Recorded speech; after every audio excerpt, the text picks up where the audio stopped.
जननी है माँ, तू ही दानव घातिनी है माँ, तू ही दानव घातिनी।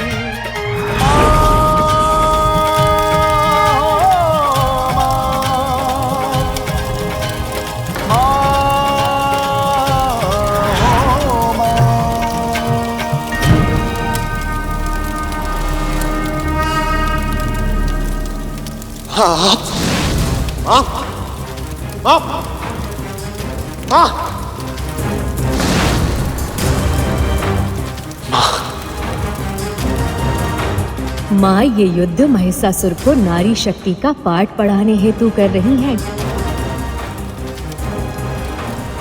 ये पाठ समस्त सृष्टि के लिए भी एक सीख होगी कि नारी सदा ही आदर की पात्र होती है और वो किसी से दुर्बल नहीं होती। ये संभव नहीं। क्या हो रहा है मुझे? नहीं। माँ! माँ! माँ! आप तो मर गई थी ना माँ? फिर माँ! माँ!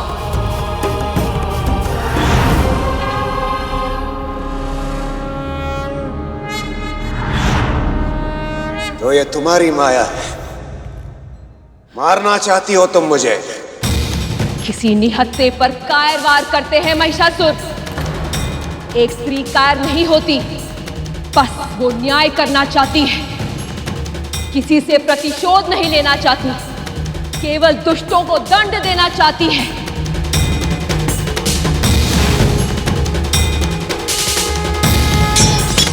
ले तलवार उठा महिषासुर और अपने पापों के दंड भोगने के लिए तैयार हो जा।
प्रतीक तू ही जगत की जननी है माँ, तू ही दानव घातिनी है माँ, तू ही दानव घातिनी।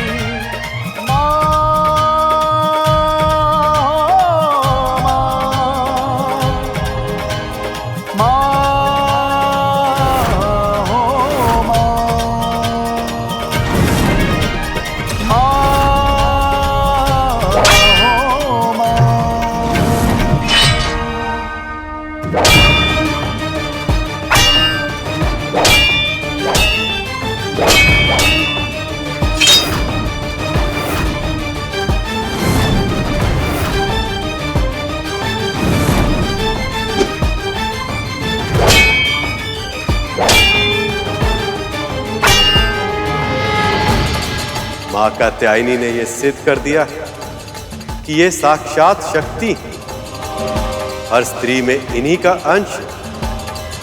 अब महिषासुर को पता चलेगा कि वह किसका अपमान करने का प्रयत्न कर रहा था।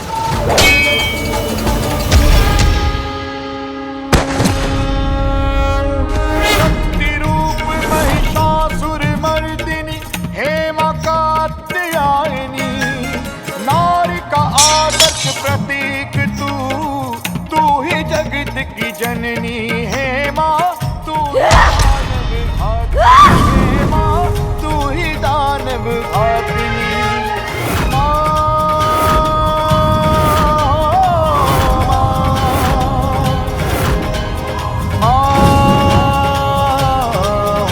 स्त्री रुक जा, रुक जा।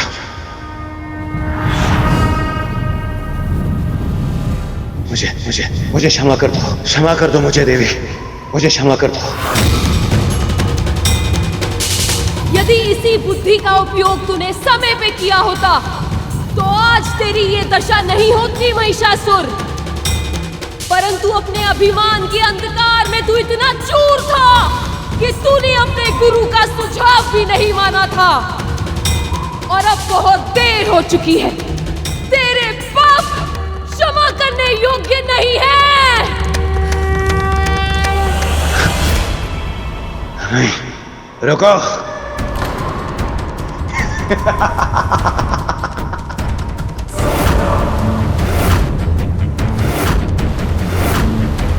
नहीं मार सकती आप मुझे।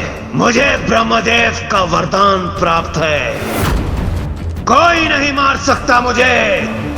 महिषासुर को कोई नहीं मार सकता। तूने अपनी मृत्यु स्वयं चुनी है दुष्ट। स्मरण कर, क्या कहा था तूने वरदान मांगते समय?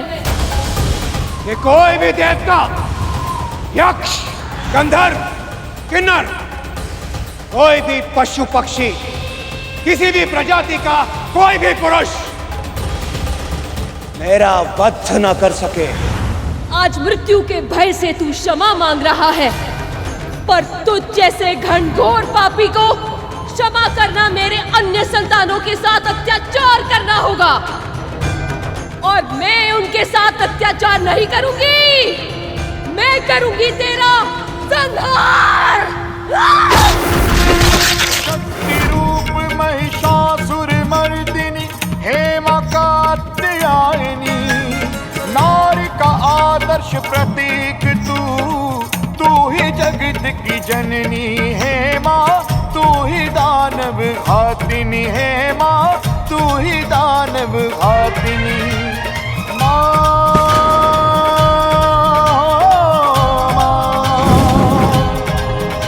महिषासुर का अंत हो गया। जिसके अत्याचार से सारी सृष्टि कांपती थी, उसका संहार कर दिया माँ ने। शक्ति स्वरूपा, न्याय रक्षिका, दुष्ट संहारिणी माँ कात्यायनी की, माँ कात्यायनी की, माँ कात्यायनी की, माँ कात्यायनी की, माँ कात्यायनी की, माँ कात्यायनी की, माँ कात्यायनी की, माँ कात्यायनी की, माँ कात्यायनी की, माँ कात्यायनी की।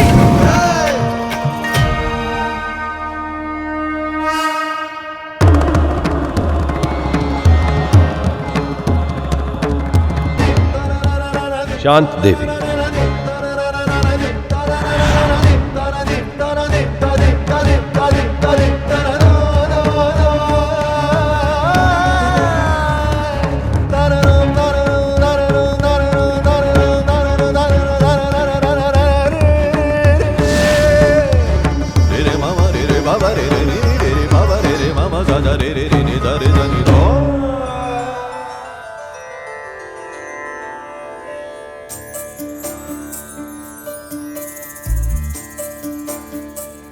देवी,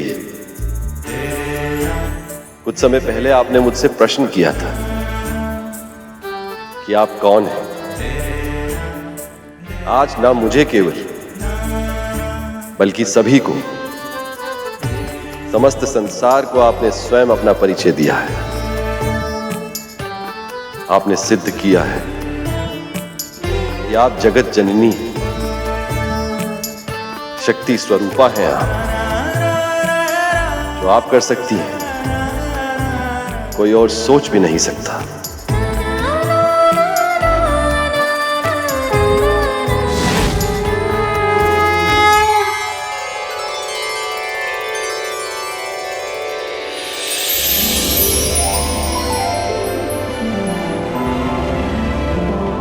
वैसे सृष्टि के संचालन का कार्य तो मेरा है देवी, किंतु आपने मेरा यह कठिन कार्य सरल कर दिया। आपका बहुत बहुत धन्यवाद। मेरे वरदान के कारण ही संसार को इस भीषण संकट का सामना करना पड़ा। आज आपने इस दुष्ट का वध करके संसार को नया जीवन दिया है। इसके लिए मैं आपका कोटि कोटि अभिनंदन करता हूं, धन्यवाद करता हूं।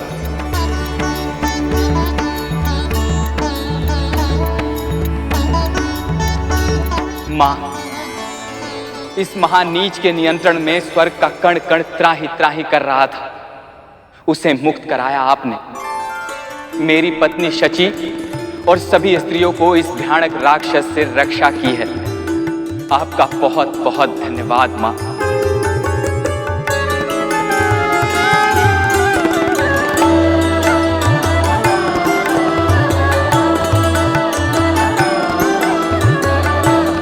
देवी,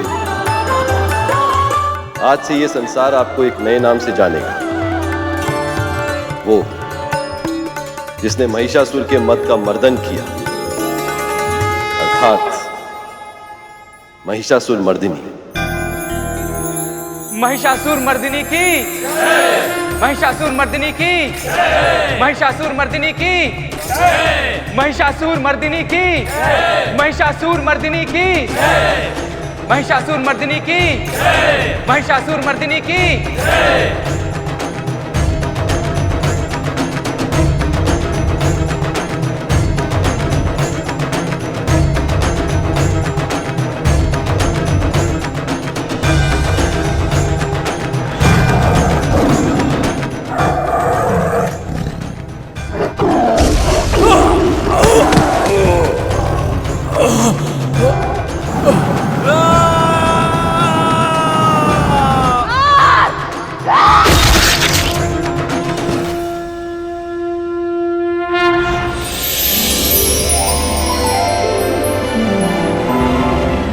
जो भी मेरे इस रूप का ध्यान करेगा वो सदैव संकट से मुक्ति पाएगा।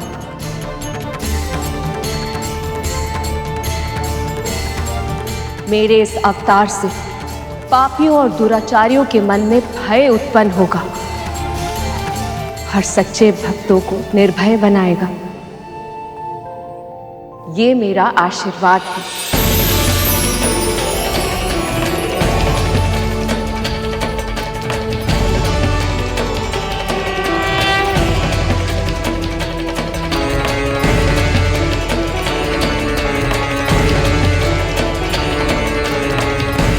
देवी, जिस कर्तव्य को निभाने के लिए आपने यह अवतार धारण किया था,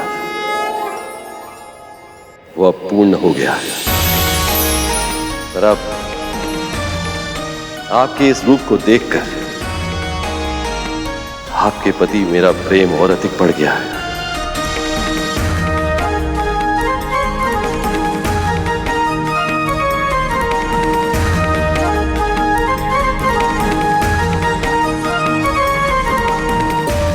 यदि आप उचित समझें देवी, तो मैं आपके इस रूप को पूर्ण विधि विधान से अपनाना चाहता हूं।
अब आप हमारे संग वापस लौट चले।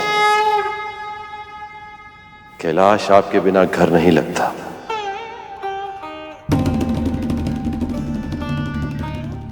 आप तो जानती हैं कि आपके बिना मेरी साधना अधूरी है। हाँ माँ, वापस आ जाइए। अब आपके इस पुत्र को, बल्कि नंदी, श्रृंगी और सभी कैलाश वासियों को आपकी स्मृति सता रही है। कैलाश और कैलाश वासियों की स्मृति तो मुझे भी सता रही है गणेश। और वैसे भी एक स्त्री को संसार और घर में चुनने की आवश्यकता नहीं है। यदि एक स्त्री चाहे तो घर के भीतर और बाहर दोनों स्थानों के कर्तव्य निभा सकती है, यदि उसके साथ हो प्रेम और अपने परिवार का साथ।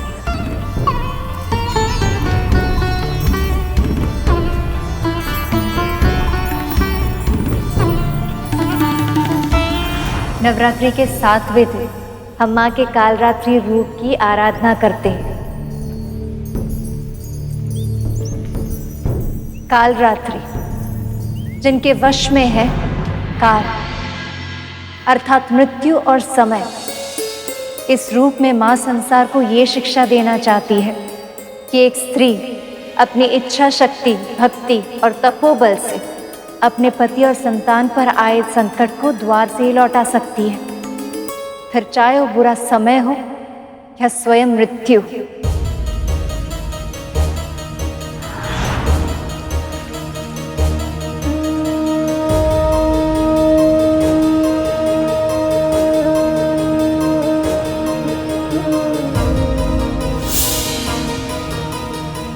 स्वरूप में भयंकर दिखाई देने वाली मां कालरात्रि सदैव शुभ फल ही देती है, इसलिए उनका दूसरा नाम शुभंकरी देवी भी है।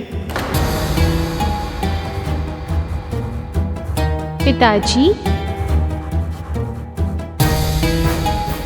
पुत्र, मेरा पुत्र, मुझे ऐसा आभास हुआ जैसे मेरे पुत्र ने मुझे पुकार लगाई है।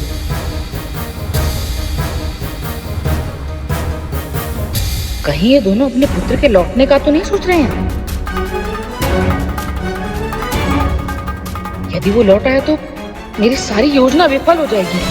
क्यों? क्या हुआ? अब आप दोनों एक दूसरे को ऐसे काहे घूरे जा रहे हैं? न जाने क्यों आज अचानक ऐसा लगा जैसे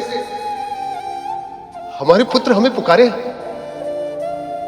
हमें भी रह रहकर उनके मुख की स्मृति आ रही है। ऐसा लग रहा है जैसे जैसे वो हमारे निकट ही कहीं है। ये तो शुभ संकेत है। हो सकता है आप दोनों का आभास सही हो और नवरात्रि समाप्त होने के पहले तक वो घर लौट आए।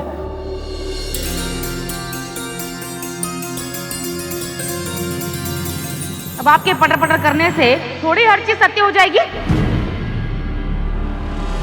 और आपके पुत्र को कई तरह 12 हो गए हैं। अब तक तो अपने घर का मार्ग भी भूल गया होगा आपका राजकुमार। ये स्त्री मुझे इतने क्रोध से क्यों देख रही है?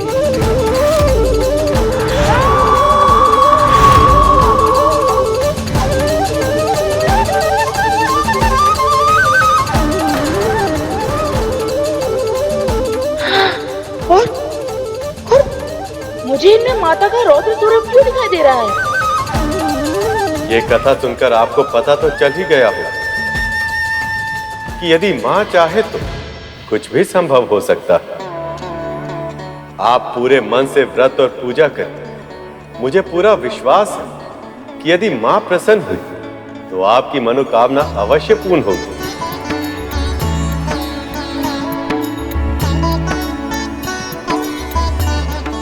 हम भूख का प्रबंध कर लेते हैं।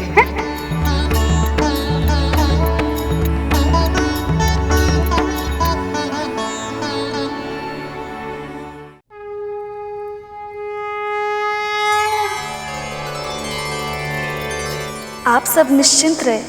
सच्चे मन और विधि विधान से किए गए व्रत का मनवांछित फल अवश्य मिलेगा।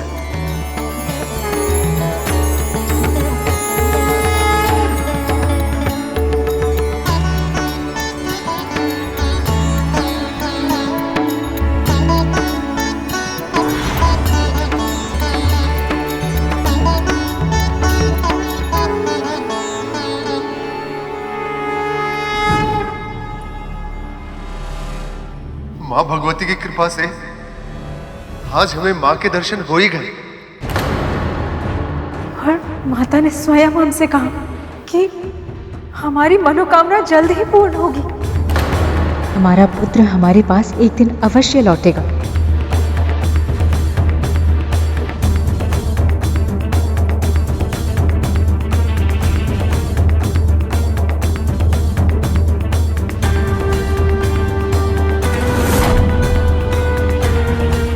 पहले क्षण भर के लिए हमें लगा कि उस स्त्री में देवी दुर्गा का रूप दिखाई दिया, और अब छोटी और भाभी को भी उस मूर्ति में देवी के दर्शन हो गए। हो सकता है ये हमारे मन का भ्रम हो, और यदि सत्य हुआ तो, यदि सच में इन दोनों की पूजा सफल हो गई तो? नहीं, हम ऐसा नहीं होने दे सकते। हम ऐसा किसी भी मूल्य पर होने नहीं दे सकते।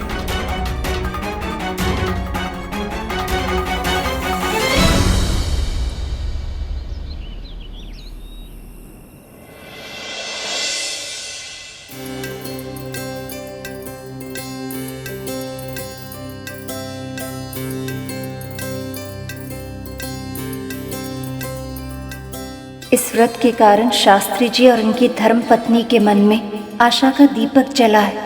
यदि किसी कारण से इनकी मनोकामना पूरी नहीं हुई तो आस्था से इनका विश्वास हट जाएगा और इनकी आशा का दीपक बुझ जाएगा।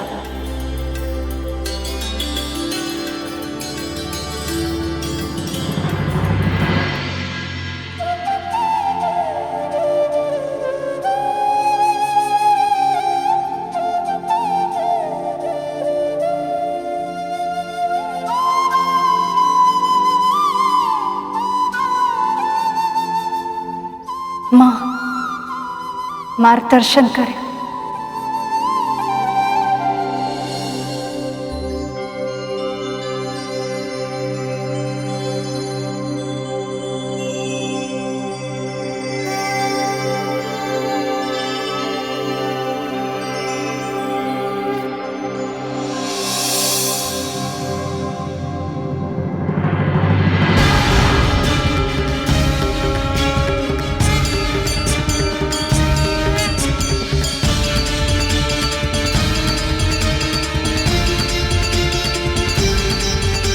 माँ, आप मुझसे अलग नहीं है लक्ष्मी। यदि आप चाहें तो जो कुछ भी आप जानना चाहती हैं वो स्वयं जान सकती हैं, परंतु फिर भी आप मेरा ध्यान करके मुझसे मार्गदर्शन प्राप्त करना चाहती हैं। जिस असीम श्रद्धा से आप यह व्रत कर रही हैं उससे मैं अत्यंत प्रसन्न हूँ, और इसीलिए मैं आपकी दुविधा को अवश्य दूर करूंगी। आप जिसे ढूंढ रही हैं वो इस समय अपनी तपस्या में मग्न है, और आप तो जानती ही हैं माता पिता के ऋण को भूलकर कोई भी तपस्या कभी भी सफल नहीं हो सकती। धन्यवाद माँ, आपका बहुत बहुत धन्यवाद। आपने न केवल मुझे उस तपस्वी के बारे में बताया बल्कि उसे सही मार्ग पर लाने का उपाय भी बता दिया।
दुष्ट चिड़िया, तूने एक तपस्वी की साधना भंग करने का दुस्साहस किया।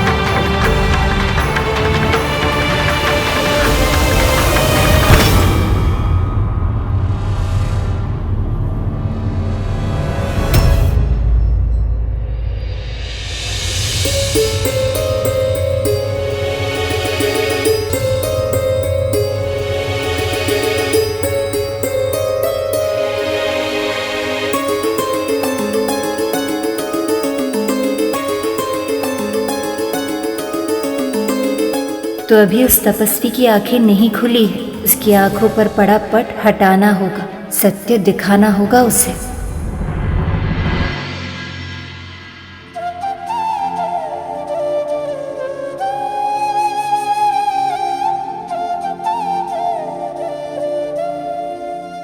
नवरात्रि के 8वें दिन हम माँ के महागौरी स्वरूप की पूजा करते हैं। ये स्वरूप स्त्रियों के द्वारा उनके दिव्य रूप की खोज का फल है। कभी कभी स्त्रियां अपने घर परिवार के दायित्वों का निर्वहन करते हुए अपने वास्तविक स्वरूप को भूल जाती, पर यदि वह चाहें तो अपने दिव्य स्वरूप को फिर से खोज कर अपने खोए हुए अस्तित्व को प्राप्त कर सकती हैं।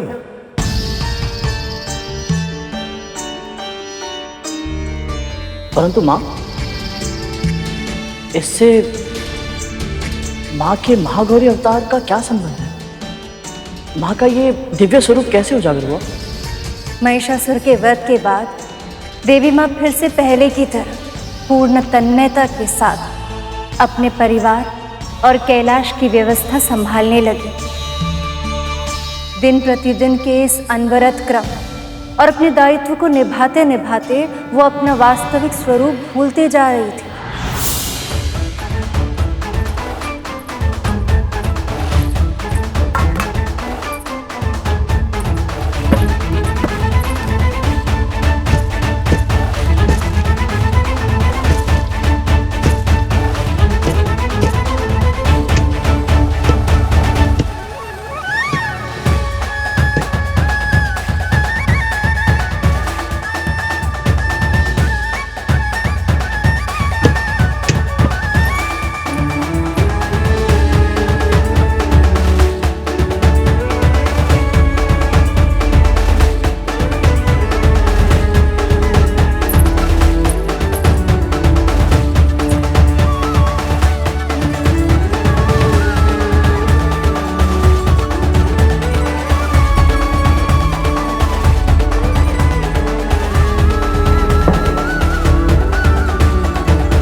पार्वती, भोर से लेकर रात्रि तक निरंतर किसी न किसी कार्य में मग्न ही रहती हैं आप। आज भी तो सुबह से व्यस्त हैं। श्वास लेने तक के लिए विश्राम नहीं लिया आपने। तनिक थोड़ा विश्राम कर लीजिए। क्या करूं महादेव, कार्य की अधिकता ही इतनी अधिक है। और वैसे भी सत्य तो ये है कि मुझे अपने घर के काम में और अपने इस कैलाश के दायित्व निभाने में बहुत प्रसन्नता अनुभव होती है। अरे, दाल चढ़ाई है, अभी आई है। पुनः पहले के ही भांति सब घटित हो रहा है। पार्वती अपनी दिव्यता खो रही है। महादेव देवी पार्वती के तेज को कम होते हुए देख रहे थे। उन्हें लगा कि यही उचित समय है। अब देवी पार्वती को उनके पूर्ण और वास्तविक स्वरूप को पाने के लिए प्रेरित किया जाना चाहिए, क्योंकि वो जानते थे कि बाह्य प्रेरणा के अभाव में देवी के मन में अपने दिव्य स्वरूप को जानने की इच्छा का जागरण संभव नहीं है। पर इस संसार को मां के दिव्य स्वरूप की आवश्यकता थी, क्योंकि बहुत सारी सिद्धियां ऐसी थी जो साधक को केवल देवी माँ से ही प्राप्त हो सकती थी, और उसे प्राप्त करने के बाद ही ये साधक इस जन कल्याण के कार्य को करने में सक्षम होते हैं। इसके अतिरिक्त स्त्री शक्ति की पूर्ण व्याख्या और स्थापना के लिए भी उस स्वरूप का प्रकट होना बहुत आवश्यक था। परंतु महादेव वो भी मन ही मन भयभीत थे। कथा तो बहुत अच्छी सुनाती हैं आप, पर इसका अर्थ ये तो नहीं ना है कि आप जो भी बोलेंगे हम मान लेंगे। अब भूतनाथ महादेव किसी से क्यों भयभीत होंगे भला, हम बतलाइए।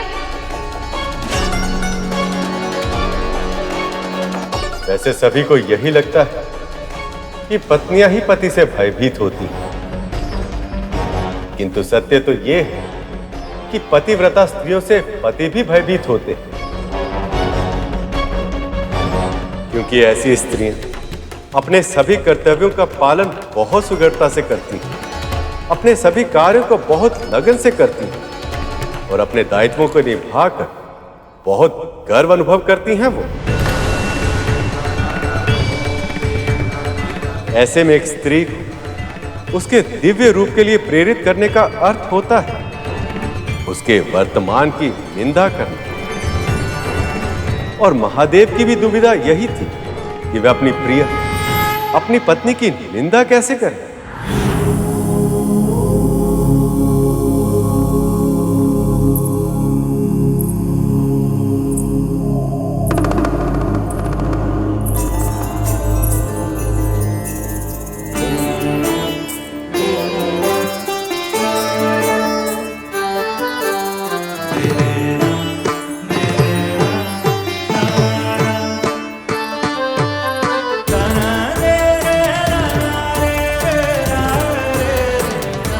लीजिए प्रभु आपका पान।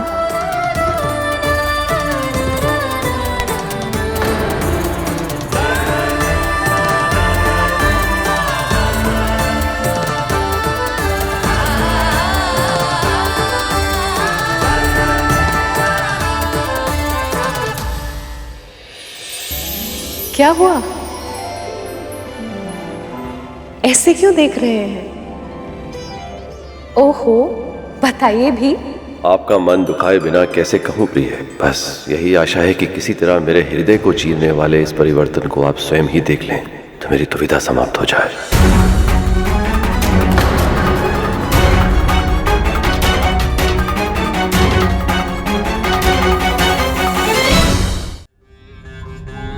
लीजिए, इतने कार्य शेष हैं और आपको विनोद सूझ रहा है। अब छोड़िए भी, मुझे एकादशी की तैयारी करनी है।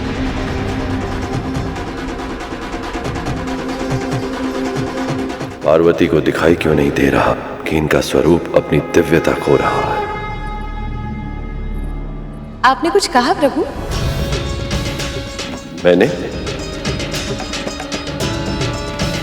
मैं तो मौन हूं प्रिय। मुख से मौन है पर मन से मुखर। बताइए ना, क्या सोच रहे थे मेरे बारे में? मैं जानती हूं आपने मन ही मन कुछ कहा है मेरे लिए। आप भी तो जानते हैं, प्रशंसा शब्दों में हो तो सुनने वाले को और भी प्रसन्नता होती है। पार्वती की इच्छा प्रशंसा सुनने की है, पर जब इन्हें पता चलेगा कि मैं इनकी प्रशंसा नहीं निंदा कर रहा था तो कहीं इन्हें क्रोध ना आ जाए। ओहो, बताइए भी।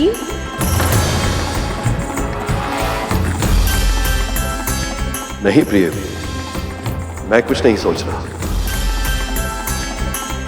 आइए, आप बैठिए मेरे पास। नहीं, पहले आप बताएंगे कि आप क्या सोच रहे थे। मन में अगर कोई विचार आ ही गया है तो उसे बताने में कैसी कठिनाई प्रभु, बताइए ना। ऐसा कुछ नहीं है प्रिय। जब तक आप बताएंगे नहीं मैं यहां से जाऊंगी नहीं। बताइए क्या सोच रहे थे। छोड़िए, अभी किन बातों में उलझ गई? आपके मन में मेरे लिए कोई बात है और आप मुझे उसे बताना नहीं चाहते, ऐसा क्यों प्रभु? उसे छिपाने के लिए तरह तरह के यत्न प्रयत्न कर रहे हैं। अवश्य कोई बड़ी और अप्रिय बात होगी। अब तो मैं जानकर ही रहूंगी महादेव, आपको बताना ही होगा।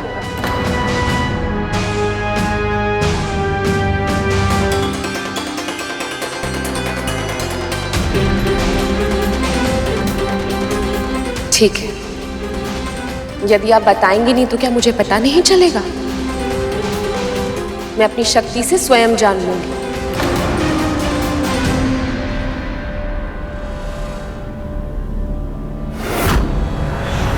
पार्वती को दिखाई क्यों नहीं दे रहा कि इनका स्वरूप अपनी दिव्यता खो रहा है?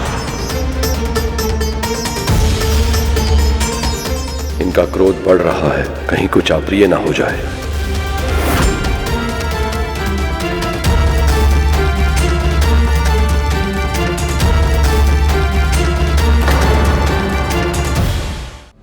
तो ये भाव है आपके मन में अपनी पत्नी के लिए? मुझे तो आभास भी नहीं था कि आप मेरे रूप को लेकर प्रसन्न नहीं हैं। मुझे तो लगता था कि मैं हर रूप में, हर वेश में आपकी प्रिय हूं।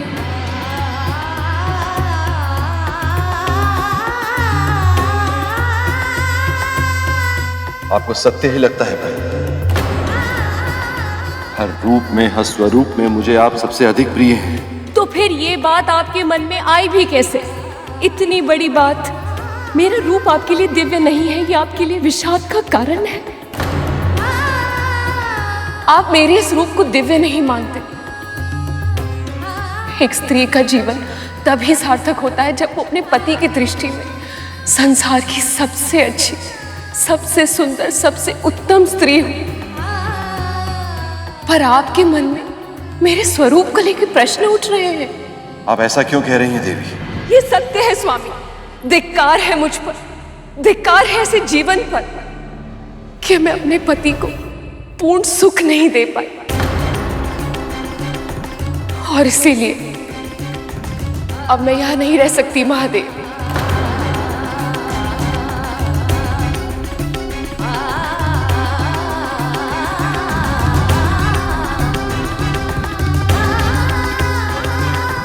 दुख केवल एक ही बात का है कि मैं आपको प्रिय नहीं लगती। यही बात आपने मुझे पहले क्यों नहीं कही?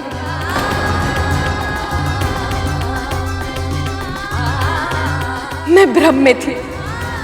मुझे सत्य पता होता तो मैं पहले ही चली जाती आपके जीवन से, इस कैलाश से।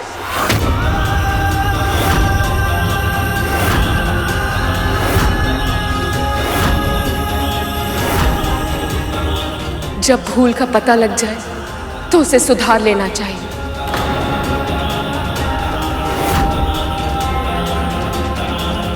और इसीलिए अब मैं यहां एक क्षण भी नहीं रुकूंगी महादेव। मैं जा रही हूं, इसी क्षण जा रही हूं।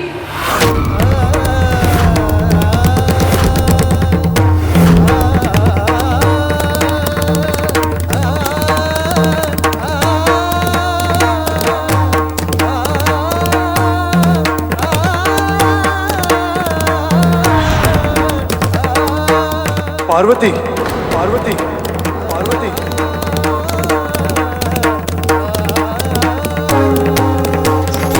पार्वती, पार्वती, पार्वती।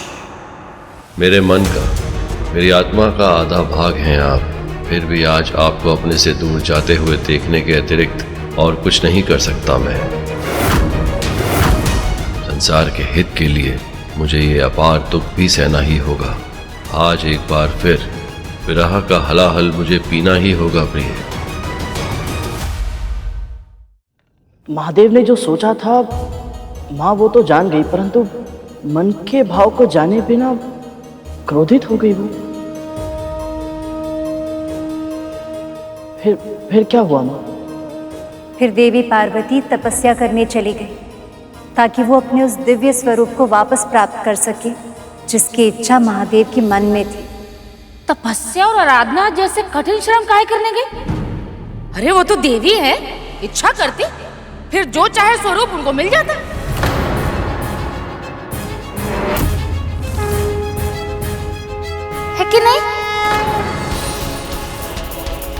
सत्य है, किंतु वह संसार की जगत माता भी है, इसलिए अपने बनाए संसार के नियमों का पालन कर रही थी। अपने कर्मों से यह आदर्श स्थापित कर रही थी कि परिश्रम और तपस्या के बिना कुछ भी प्राप्त नहीं होता। देवी पार्वती ने वन में जाकर ब्रह्मा जी के मंत्र का जाप आरंभ कर दिया था, किंतु उस सघन वन में देवी पार्वती अकेली नहीं थी।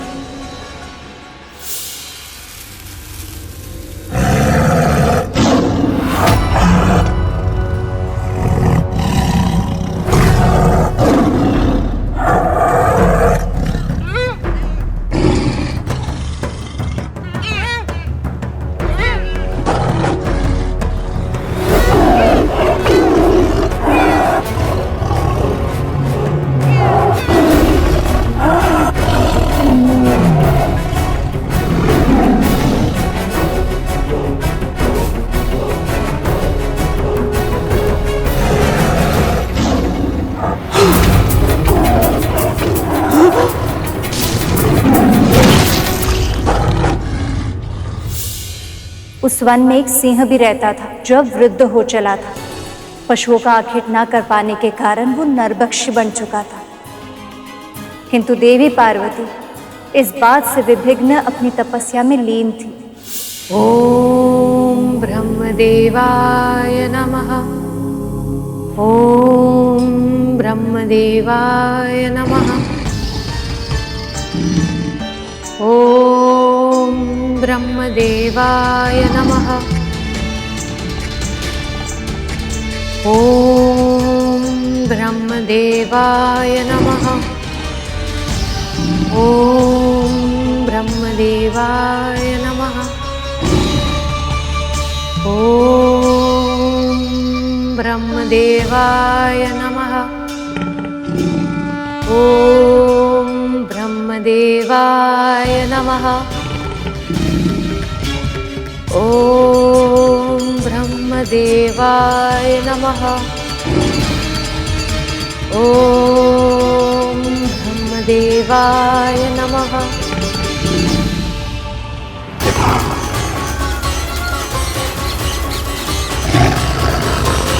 ओम ब्रह्मदेवाय नमः। ओम ब्रह्मदेवाय नमः।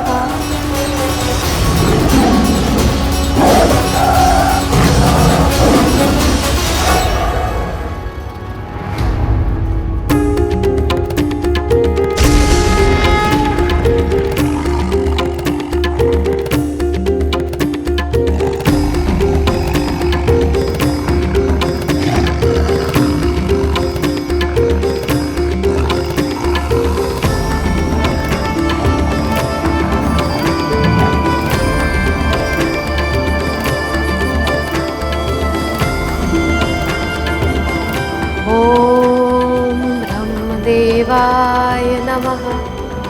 ओम ब्रह्मदेवाय नमः। ऐसा होता है माँ की करुणामयी दृष्टि का प्रभाव। ये दृष्टि जिस पर पड़ जाए उसकी कामनाएं, इच्छा, यहाँ तक कि भूख प्यास सब कुछ समाप्त हो जाती है। वो इस माँ की दिव्य शक्ति का कृपा पात्र बनकर माँ की सेवा में रम जाता है। ऐसा ही कुछ उस सिंह के साथ भी हुआ। क्षण भर में उसका उग्र स्वभाव शांत हो गया। उसने पशुओं का आखेट करना बंद कर दिया। माँ की तपस्या में कोई व्यवधान ना आए, इसलिए वो उस स्थान की रक्षा करने लगा। ओम ब्रह्मदेवाय नमः। ओम ब्रह्मदेवाय नमः। ओम ब्रह्मदेवाय नमः। ओम ब्रह्मदेवाय नमः। ओम ब्रह्मदेवाय नमः।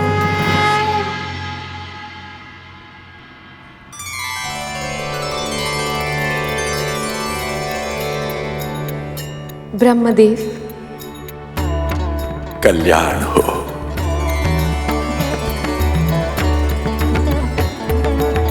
तपस्या के समस्त फलों की सिद्धि तो आपके ही अधीन है देवी। इतनी घनघोर तपस्या की, इस लीला की क्या आवश्यकता थी देवी? ब्रह्मदेव, सृष्टि के आदि काल में समस्त प्रजा के प्रथम होने के कारण आप मेरे ज्येष्ठ पुत्र हैं, पर प्रजा की वृद्धि के लिए आपके ललाट से महादेव के रौद्र रूप का प्रादुर्भाव हुआ था। इसीलिए आप मेरे पति के पिता अर्थात मेरे ससुर होने के कारण गुरुजनों की कोटि में हैं। और जब मैं ये सोचती हूँ कि मेरे इस जन्म के पिता गिरिराज हिमालय और पूर्व जन्म के पिता प्रजापति दक्ष आपके पुत्र हैं, तो उस संबंध से आप मेरे पितामह भी हैं। हे लोक पितामह, पति के इस कथन से मेरा हृदय दुखी है। इसकी चर्चा तो मैं नहीं करना चाहती, पर आपसे ये प्रार्थना अवश्य करूंगी कि आप मुझे अपने सम्मान, गौर, वर्ण और दिव्य स्वरूप प्रदान करने की कृपा करें। बस इस प्रयोजन के लिए आपने इतनी कठिन तपस्या की। हे देवी, आपकी इस लीला ने मेरे सम्मान में वृद्धि की है। आज आपने सिद्ध कर दिया कि जिस संसार को आपने जन्म दिया है, उसकी मर्यादा आप कभी भंग नहीं होने देंगे। वैसे आपको वरदान देने की योग्यता, क्षमता मुझ में नहीं है, किंतु फिर भी यदि आप अपनी इच्छा पूर्ति का माध्यम मुझे ही बनाना चाहती हैं, तो आपकी हर मनोकामना पूरी होगी। तथास्तु।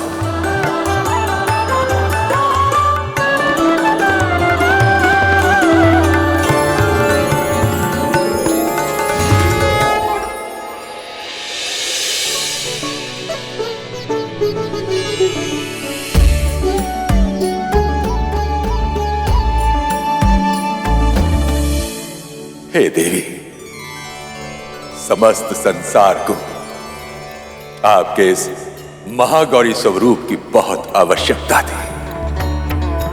आपके इस स्वरूप से साधकों को वो सिद्धियां प्राप्त होंगी जिनसे संसार को अभूतपूर्व लाभ प्राप्त होगा। अब आप कैलाश की ओर प्रस्थान कीजिए। वहां महादेव और समस्त कैलाशवासी आपसे दूर होकर बहुत व्याकुल हैं। सोमनंदी, चलो घर चले।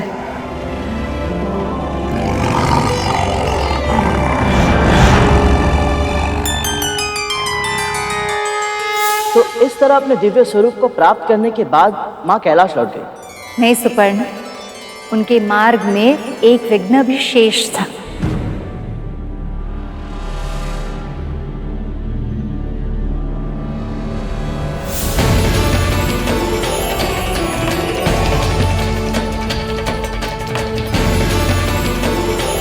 मैंने तपस्या करके ये महागौरी स्वरूप तो प्राप्त कर लिया, पर जब मेरे पति, मेरे प्रभु महादेव इस स्वरूप को देखेंगे तो ये उन्हें प्रिय लगेगा या नहीं, न जाने कैसी प्रतिक्रिया देंगे वो।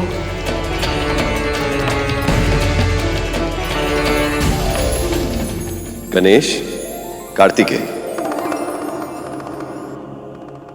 शीघ्रता करो, तुम्हारी मां आने वाली होंगी।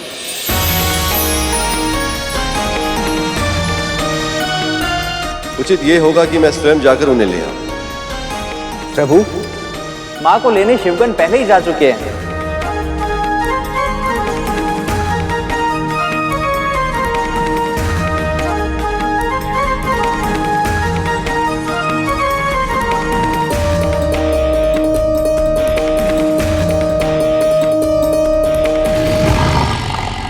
क्या हुआ सोमनंदी, रुक क्यों गए? अद्भुत मां, आपका स्वरूप तो सचमुच बड़ा ही दिव्य है। महादेव जब इसे देखेंगे तो प्रसन्नता से झूम उठेंगे। उनकी प्रसन्नता में ही मेरी प्रसन्नता है। अब मार्ग तो छोड़ो ताकि मैं शीघ्र ही उनके पास पहुंच जाऊं। आप निस्संदेह जाइए माँ, पर ये सिंह आगे नहीं जा सकता।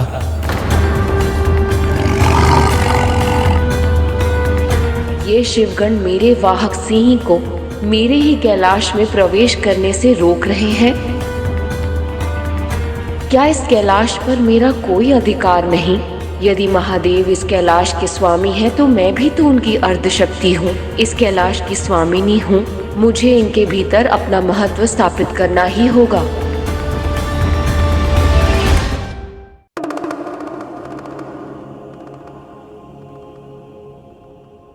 देवी अभी तक कैलाश क्यों नहीं लौटी? तब विलंब क्यों हो रहा है उन्हें? पिताजी तो इतने उत्साहित और व्याकुल नजर आ रहे हैं, जैसे पहली बार माँ से भेंट करने वाले हो। माँ के नए स्वरूप को तो वो पहली बार ही देखेंगे भ्राता। और सत्य कहूँ तो उत्साह और व्याकुलता तो मेरे मन में भी है। मेरे मन में भी है। इस सिंह का नाम सोमनंदी है। ये मेरा प्रिय है और ये मेरे साथ कैलाश जाएगा। कौन रोकेगा मुझे? तुम या तुम या फिर तुम? हम तो आपके दास हैं माँ, हम आपको कैसे रोक सकते हैं? हम तो केवल महादेव के नियमों का पालन कर रहे हैं माँ, और कैलाश के नियमानुसार वहां केवल शिवगण ही रह सकते हैं। यदि महादेव अनुमति दे दें तो इसे कैलाश में प्रवेश देने से हमें कोई आपत्ति नहीं माँ। तो फिर बुलाइए अपने कैलाशपति को।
बहुत प्रसन्न हूं देवी, आप अपनी तपस्या में सफल हुए। अब भीतर चलिए। आपका कैलाश अपनी कैलाश स्वामिनी की प्रतीक्षा कर रहा है।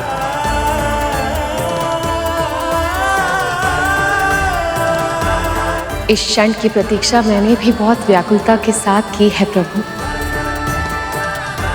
पर मैं सोमनंदी के साथ ही भीतर प्रवेश करूंगी, इसके बिना नहीं।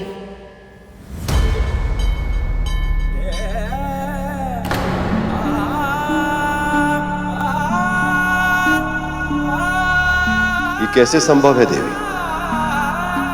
ये सिंह दुष्ट और हिंसक प्रवृत्ति का है, नरभक्षी है ये।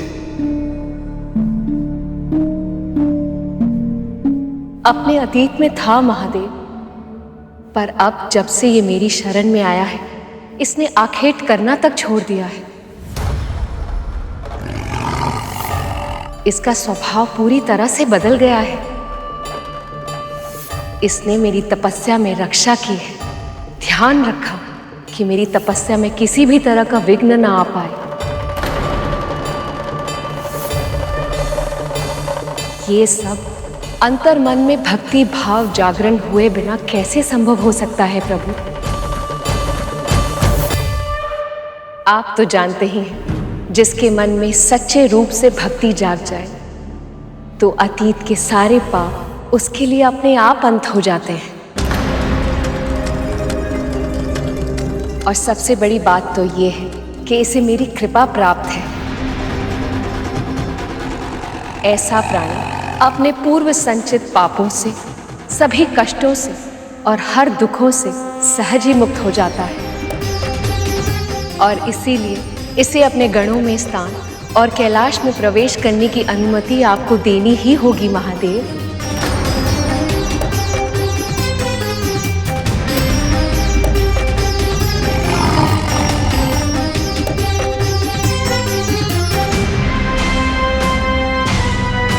ये कैसी विडंबना है, पार्वती इतने समय पश्चात वापस लौटी हैं और इस सिंह को कैलाश में रहने की अनुमति मांग रही हैं, जहां और भी कई प्राणी निवास करते हैं। यदि मैंने अनुमति दे दी तो उन सभी प्राणियों के जीव संकट में पड़ सकते हैं।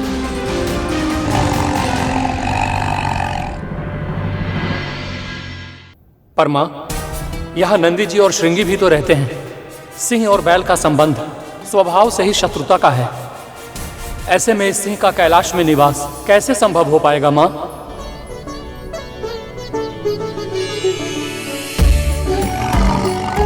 तपस्या की शक्ति से। प्रभु, आप तो स्थिरता के प्रतीक हैं। आपकी तपस्या के फल स्वरूप आपकी छत्र छाया में पलने वाला हर प्राणी अपनी हिंसक प्रवृत्ति को छोड़कर शांत हो गए हैं। सारा संसार जानता है, जहाँ शत्रु भी अपना वैर भाव त्याग कर प्रेम से अपने संबंधियों के साथ रहता है, वही कैलाश कहलाता है। इस संसार में जहाँ मूषक सर्प का भोजन होता है और सर्प मोर का, वहाँ गणेश का मूषक, आपका सर्प और कार्तिकेय का मोर एक साथ प्रेम से वास करते हैं। वैसे ही एक बैल और सिंह भी साथ में रह सकते हैं।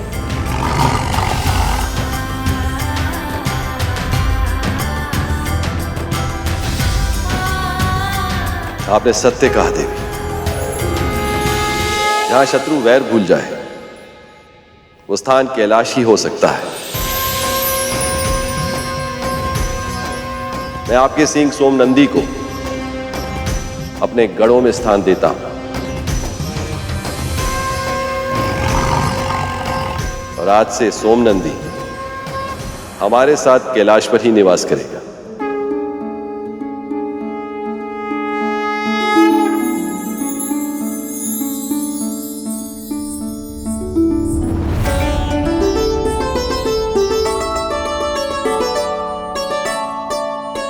अब तो आप पधारी हैं।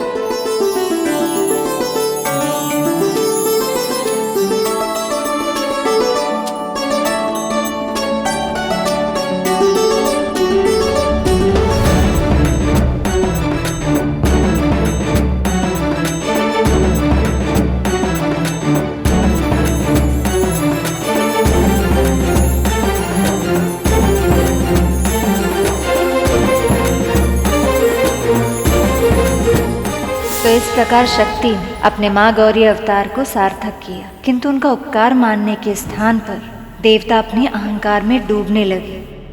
वो स्वयं को सबसे अधिक शक्तिशाली समझने लगे थे और इसी अहंकार का विनाश करने देवी पार्वती माँ सिद्धदात्री का अवतार लेंगी।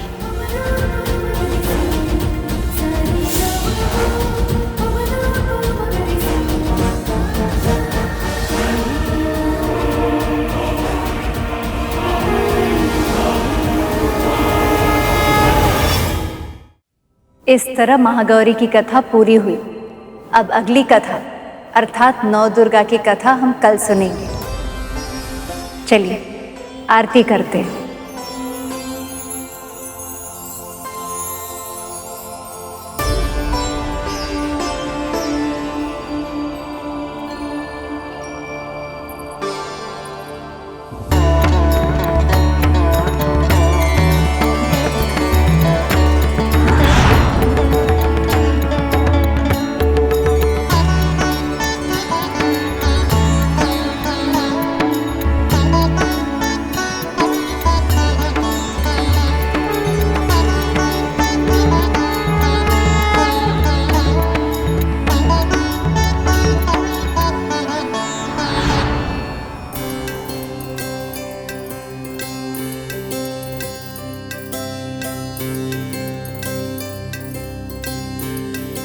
माँ, जिस तरह से आपने शिव परिवार को पूरा कर दिया, उसी तरह आप हमारे पुत्र को भी हमारे पास वापस भेज दीजिए। हम पर कृपा करिए माँ, हमारा परिवार भी अब पूरा कर दीजिए। हमारे पुत्र को हमारे पास वापस लौटा दीजिए।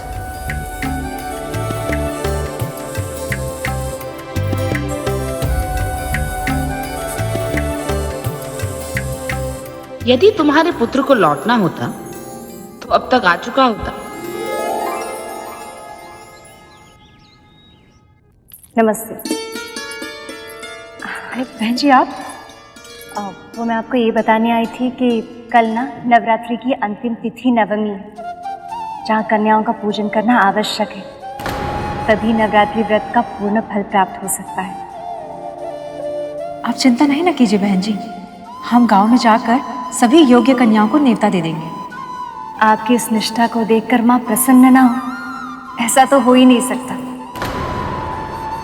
मुझे पूरा विश्वास है कि आपका पुत्र अवश्य लौटेगा। वो इस संसार में जहां कहीं भी होगा, आपकी स्मृति से वो यहाँ आपके पास अवश्य आएगा। किंतु मेरे होते हुए ये कभी संभव नहीं होगा। इनका पुत्र कभी नहीं लौटेगा।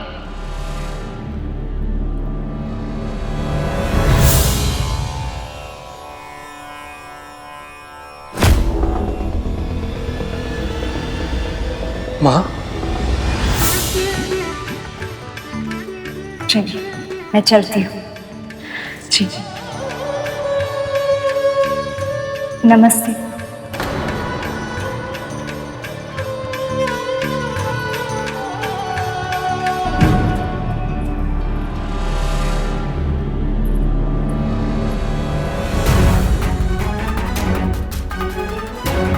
यदि पूजा सफल होने से इनके पुत्र के लौटने की तनिक भी संभावना है तो हम उस संभावना को ही नष्ट कर देंगे। इनकी पूजा को खंडित कर देंगे हम। बहन जी, इस बार हम भी अपने अतिथियों के साथ नवरात्रि की व्रत कथा का आयोजन किए हैं और इसीलिए आप सबकी बेटियों को आमंत्रित करने आए हैं पूजन और भोजन के लिए। अरे शास्त्राइन, आपके घर से सुंदर आरती के स्वर तो हमें भी सुनाई देते हैं और भूख की सुगंध भी तो आती है। सत्य कहें तो वातावरण इतना पवित्र हो गया है कि आपके घर की दिव्यता का आनंद हम भी लेना चाहते हैं और हम अपनी कन्याओं को भोजन करने के लिए अवश्य भेजेंगे। आप सभी का बहुत बहुत धन्यवाद। माँ भगवती का बहुत बहुत धन्यवाद।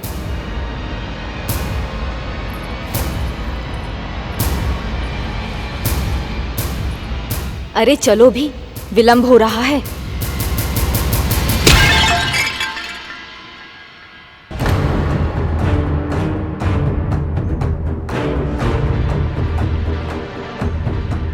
सर्वनाश का घड़ा फोड़े हैं हम, ताकि आप सबको चेतावनी दे सके। अरे कैसी चेतावनी शकुंतला?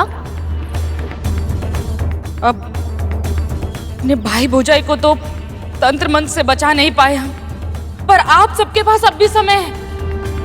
कहीं ऐसा ना हो कि आपकी पुत्रियां भोग के लिए जाएं और फिर कभी लौट कर ही ना आए।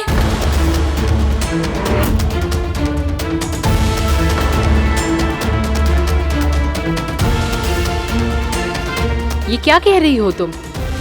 संभावना को ही नष्ट कर रहे हैं, किसी भी अप्रिय संभावना को। अरे स्वयं सोचकर देखिए, कहीं ऐसा तो नहीं कि आप सबकी पुत्रियां होने के कारण उनके मन में ईर्ष्या हो और ये पूजा पाठ सिर्फ बहाना हो और तंत्र मंत्र करके वो आप सबके संतानों को आपसे दूर कर दे। वैसे भी आज तक तो नवरात्रि मनाई नहीं और इन अतिथियों के कहने पे सब कुछ किए चले जा रहे हैं। किसी को आभास भी नहीं है कि अतिथि कौन है, कहां से आए हैं। अब उनके कारण आप सबके जीवन में कोई भी समस्या आई तो बताइए क्या कीजिएगा आप सब? बात तो सही कह रही हो तुम। हमारे पुत्रों को कहीं कुछ हो गया तो?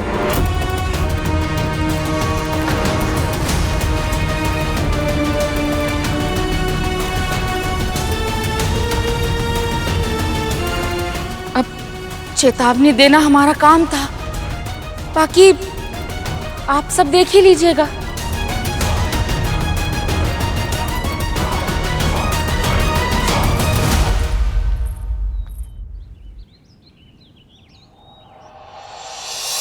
आज हम माँ सिद्धिदात्री की कथा सुनने के बाद कन्या पूजन करके उन्हें भोग लगाएंगे। उसके बाद ही हमारा व्रत पूर्ण होगा। जी। जब कन्याएं आएंगी ही नहीं तो ना होगा कन्या पूजन और ना होगा व्रत पूरा। कितने तुच्छ विचारधारा है स्त्री की। यदि इसे अभी दंड नहीं दिया तो ये अपनी प्रवृत्ति कभी नहीं बदलेगी।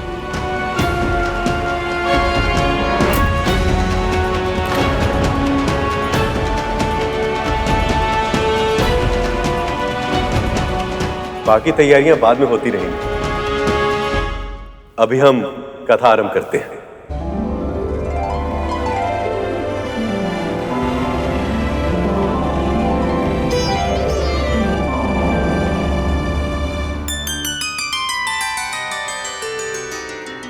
सिद्धिदात्री, जैसे कि नाम से स्पष्ट है, सभी सिद्धियों को प्रदान करने वाली सर्वोच्च शक्ति है ये। इनके अनेक सिद्धियों के नाम हैं अणिमा, लघिमा, प्राप्ति, प्राकाम्य, महिमा, इशित्व या वशित्व, सर्वकाम वसायिता, सर्वज्ञत्व, दूरश्रवण, पराकाय प्रवेशण, वाक सिद्धि, कल्पवृक्षत्व, सृष्टि, संहारकरण सामर्थ्य, अमरत्व, सर्वन्यायकत्व, भावना और सिद्धि।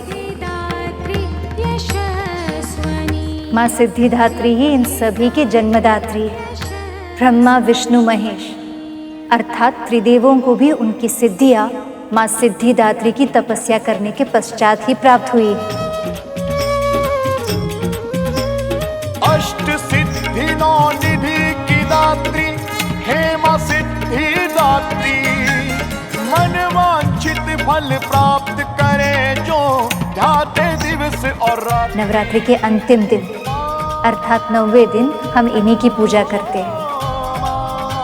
माँ का ये रूप स्त्री शक्ति की श्रेष्ठता को दर्शाता है। जो स्त्री पत्नी बनती, माँ बनती, समाज और देश के संकट हरने के लिए दुर्गा बनती, वही स्त्री इस संसार की वास्तविक शक्ति।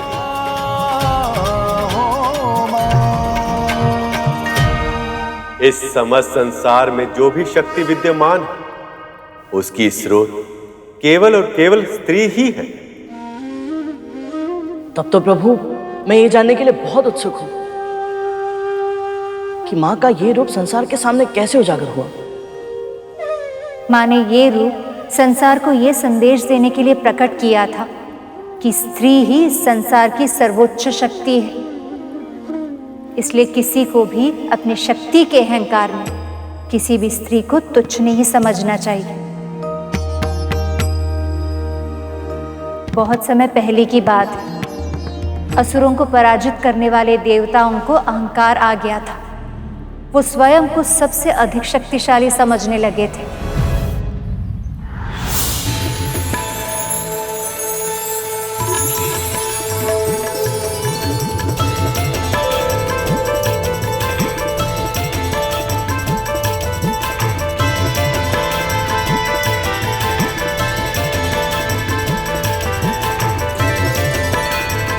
वैसे देवराज, महिषासुर के अंत के बाद सभी असुरों की दशा देखने योग्य है।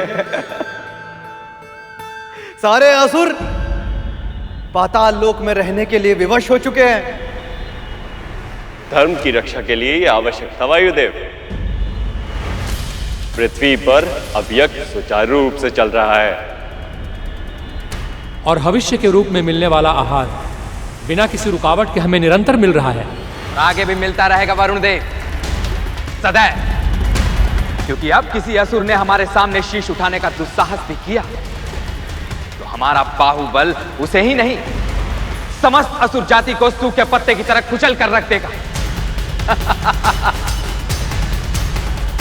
स्वर्ग पर सदा से हमारा अधिकार था, आज भी है और सदैव रहेगा। स्वर्ग पर सदा से हमारा अधिकार था, आज भी है और सदैव रहेगा। हमारी शक्ति के सामने कोई नहीं ठहर सकता, कोई नहीं, क्योंकि इस पूरे ब्रह्मांड में सबसे अधिक शक्तिशाली हम हैं। हम देवता हैं सबसे अधिक शक्तिशाली, क्योंकि इस पूरे ब्रह्मांड में सबसे अधिक शक्तिशाली हम हैं। हम देवता हैं सबसे अधिक शक्तिशाली।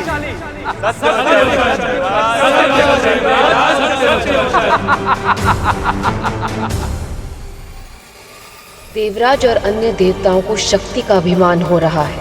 वो भूल रहे हैं कि अभिमान तामसिक दोष है और पतन का कारण बन जाता है। पर यदि ऐसा हुआ तो संसार धर्म संकट में पड़ जाएगा। मुझे उनका अभिमान तोड़ना होगा।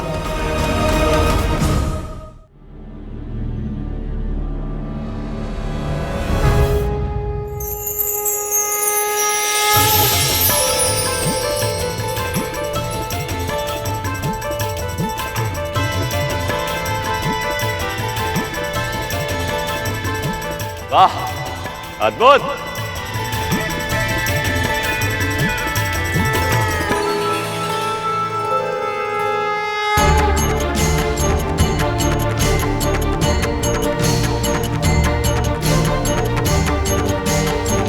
ये प्रकाश कहां से आ रहा है? सूर्य से भी तीव्र है ये प्रकाश। इसको सहन कर पाना तो मेरे लिए भी कठिन है।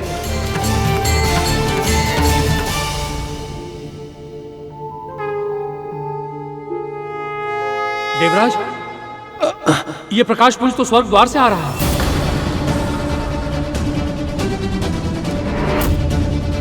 क्या है ये? कहां से आया और क्यों? कहीं ऐसा तो नहीं कि फिर से कोई असुर तपस्या करके शक्ति अर्जित करने का प्रयास कर रहा है? यदि ऐसा हुआ तो देवराज स्वर्ग पर फिर से संकट आ सकता है। तो जाइए वायुदेव, शीघ्र गति से जाइए और पता लगाइए इसकी उपस्थिति का कारण का भी और उद्देश्य का भी। जाइए। जो आज्ञा।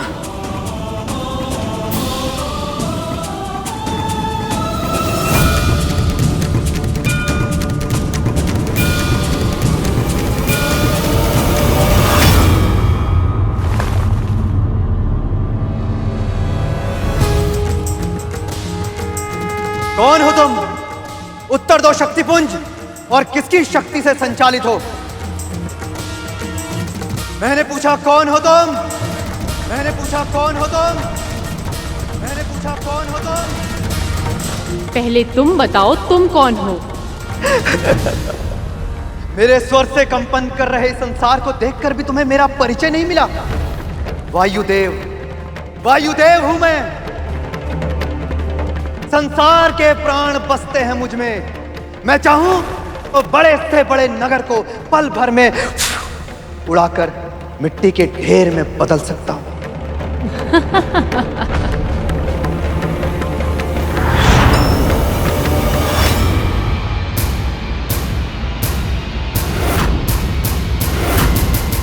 मैंने पूछा अपना परिचय दो, कौन हो तुम?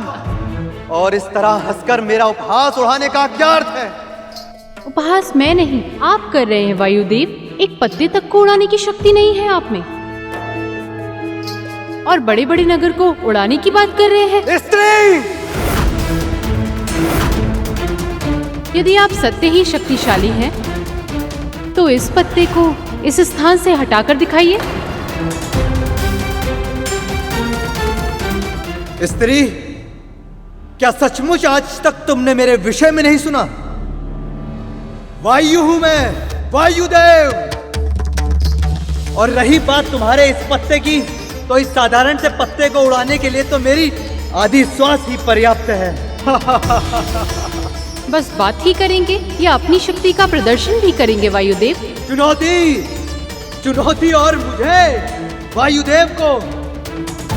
तो हे स्त्री, देखो अपने इस साधारण से पत्ते की दशा।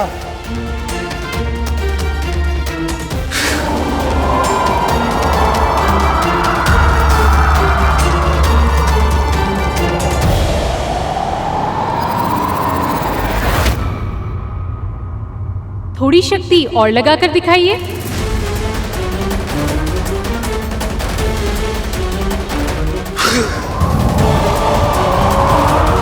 पत्ता अपने स्थान से हिल क्यों नहीं रहा है?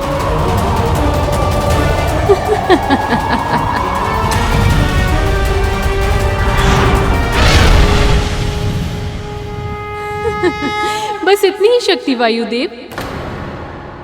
एक बार और प्रयास करके देखो।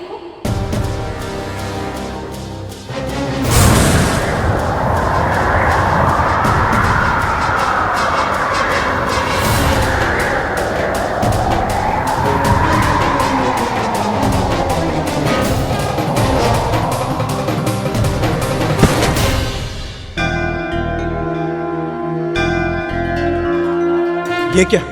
पत्ते का आकार तो बढ़ता ही जा रहा है। ये क्या हो गया? और ये स्त्री कौन है? कौन है ये स्त्री?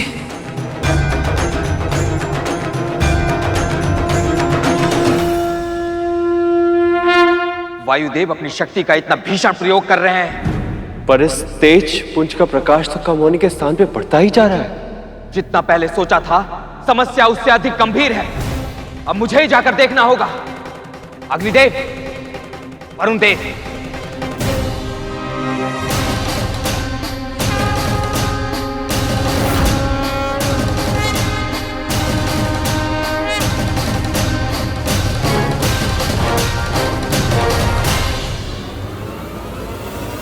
वायुदेव,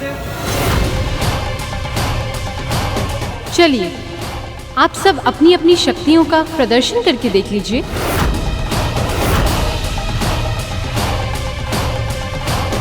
शक्ति का अहंकार विनाश ही लाता है। अब तुम देवताओं के अहंकार का अंत करूंगी मैं, और शक्ति का सच्चा स्वरूप क्या है ये तुम्हें ज्ञात कराऊंगी।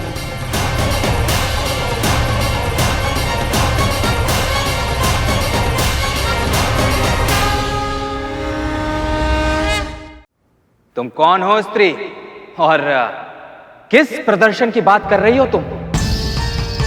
देवराज, ये कोई साधारण स्त्री नहीं है। ये एक मायावी स्त्री मालूम होती है। इसके द्वारा रखे गए इस पत्ते को, इस साधारण से पत्ते को मैं इस जगह से हिला तक नहीं पाया। मैंने इस प्रयास में अपनी सारी ऊर्जा प्रयोग में ला दी, और अब मैं पूरी तरह से निस्तेज हो चुका हूं। कुछ कीजिए देवगण, कुछ कीजिए। आप प्रयास करके देख लो देवगण। यदि आप में से किसी ने भी इस पत्ते को यहाँ से हटा लिया तो मैं स्वीकार कर लूंगी कि देवता ही सबसे अधिक शक्तिशाली है। अभी बहा दूंगा मैं इस तिनके को।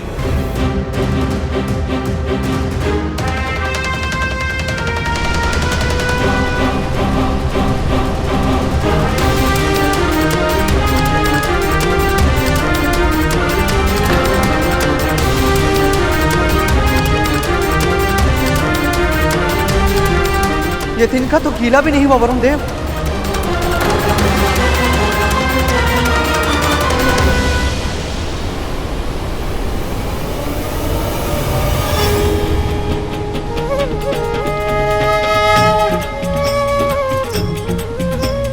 अष्ट सिद्धि नौ निधि की दात्री। जल अवशोषित करके पत्ते का आकार बढ़ गया, ये कैसे संभव है? फल प्राप्त करे जो ध्याते दिवस और रात्रि।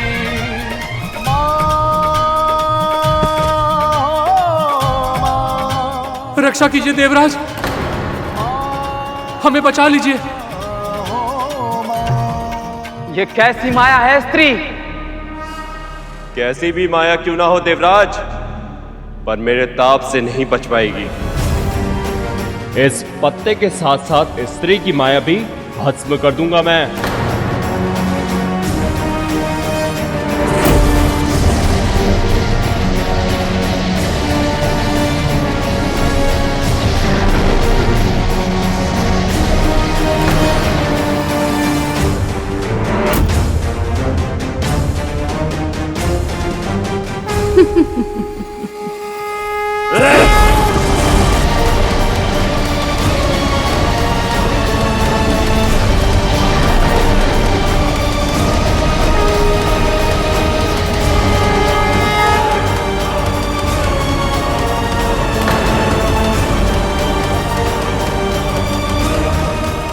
असंभव। ना तो ये पत्ता साधारण है और ना ही ये स्त्री।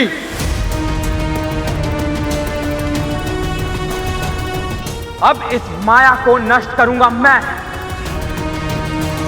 मेरे वज्र के प्रहार से आज तक कोई नहीं बच पाया। अब सबसे पहले ये पत्ता समाप्त होगा और फिर समाप्त होगी तुम।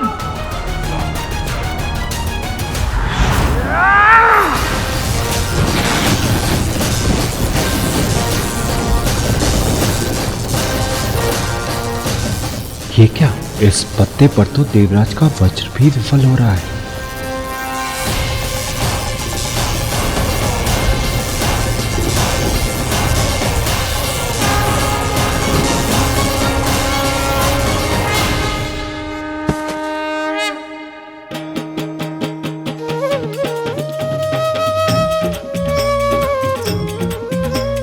अष्ट सिद्धि नौ निधि की दात्री हेमा माँ, आप इतनी शक्तिशाली कैसे? हम देवता मिलकर भी इस साधारण से पत्ते का सामना नहीं कर पाए। कृपया हमारे अपराध क्षमा कीजिए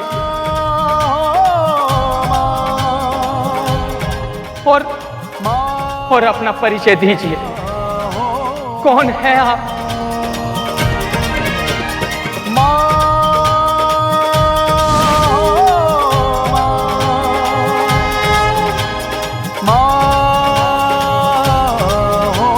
मैं ही तुम सबके भीतर निवास करने वाली शक्ति हूं।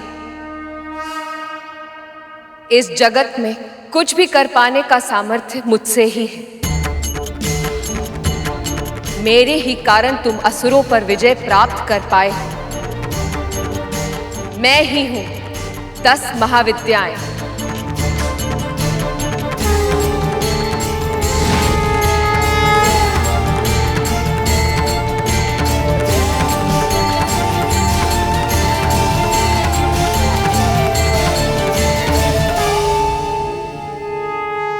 और मैं ही हूं नवदुर्गा।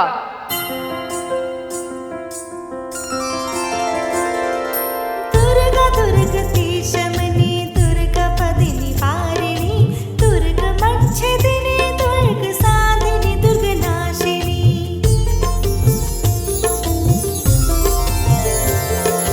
दुर्ग तुधारिणी दुर्ग निहंत्री दुर्ग मापहा दुर्गम ज्ञानदा दुर्ग दैत्य लोक दवानला दुर्ग मां लोका दुर्ग मात्म स्वरूपिणी दुर्ग मार्ग प्रदा दुर्ग विद्या दुर्ग माश्रिता दुर्गम ज्ञान संस्थाना दुर्गम ध्यान माँ, तुम सब अपनी शक्ति पर अहंकार कर रहे थे और इसीलिए इस अहंकार का दमन करने मुझे प्रकट होना पड़ा।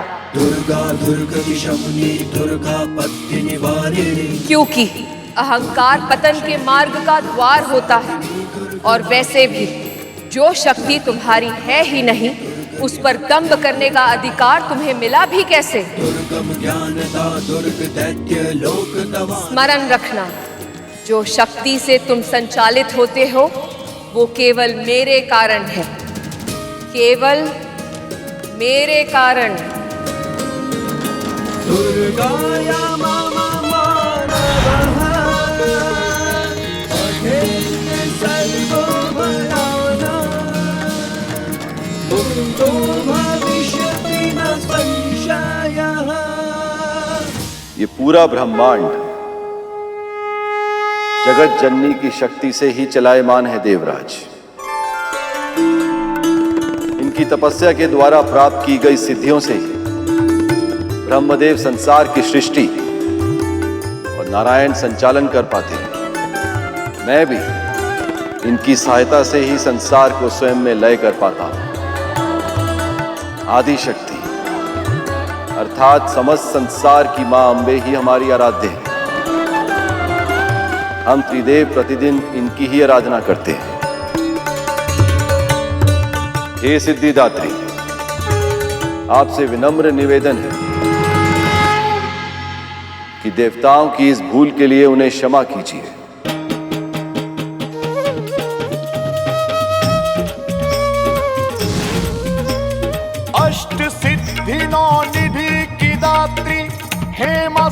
सिद्धिदात्री या देवी सर्वभूतेषु माँ सिद्धिदात्री रूपेण संस्थिता नमस्तस्यै नमस्तस्यै नमस्तस्यै नमो नमः।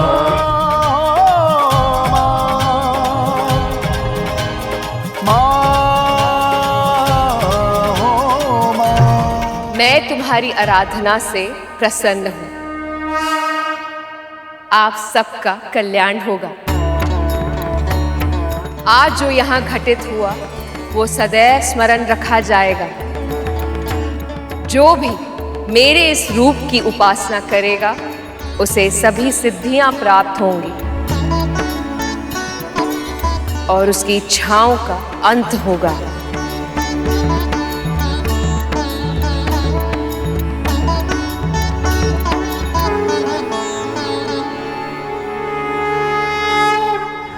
यही थी माँ सिद्धिदात्री की कथा। चलिए कन्या पूजन की तैयारी करते हैं। उन्हें भोग लगाने के बाद हमारा ये व्रत संपन्न हो जाएगा। जी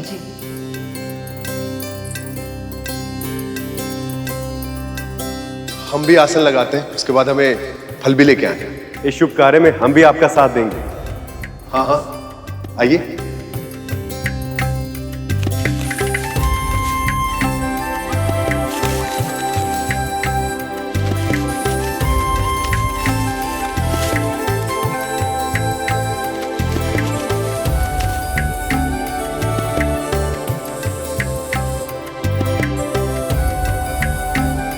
बहन जी आप पूरियाँ बेल लीजिए, मैं शीघ्र तलती हूँ और साथ ही मैं ना हलवा भी भून लेती हूँ। जी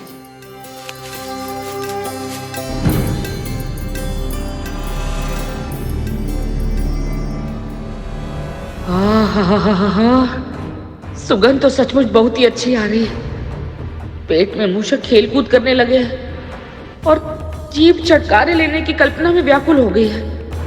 पर कन्या पूजन और भोग से पहले कुछ खाने को मिल ही नहीं सकता।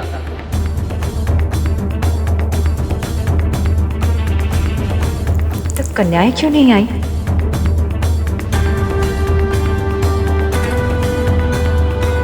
अब कारण जो भी हो, कन्याएं नहीं आएंगी तो क्या पूजन नहीं होगा? अब जल्दी से पूजन शुरू करते हैं ना। कन्याएं क्यों नहीं आएंगी? बहन जी ने स्वयं जाके उन्हें न्योता दिया है, या फिर ऐसा कुछ है जो आप जानती है और हम नहीं? नहीं नहीं, ऐसा क्या हो सकता है भला? कुछ देर और प्रतीक्षा कर लेते हैं, आ ही जाएंगे कन्याएं।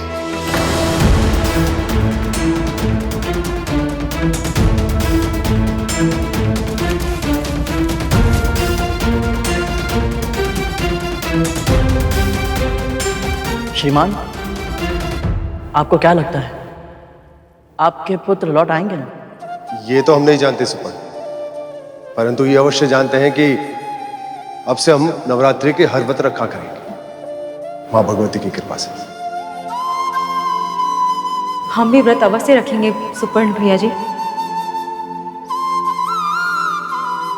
और हमें पूर्ण विश्वास है कि सूर्यास्त होने के पहले हमारा पुत्र हमारे पास अपने घर अवश्य लौट आएगा।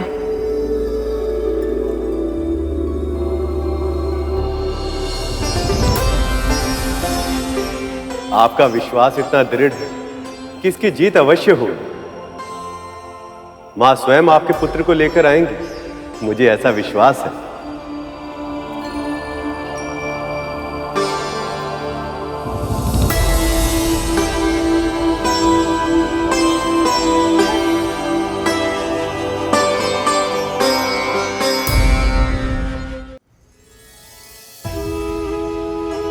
भिक्षाम देहि भिक्षाम देहि भिक्षाम देहि।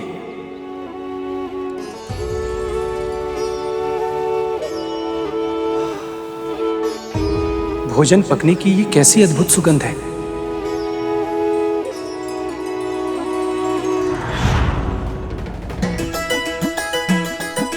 वाह माँ, बड़ी अच्छी सुगंध आ रही है भोजन की। क्या बन रहा है ऐसा?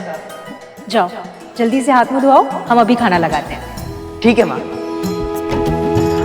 ये सुगंध तो मेरे माँ के भोजन जैसी ही है,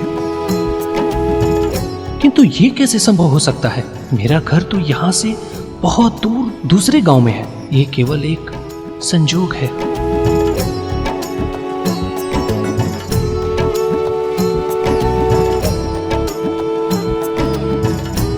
भवती भिक्षाम देहि मातु भिक्षाम देहि।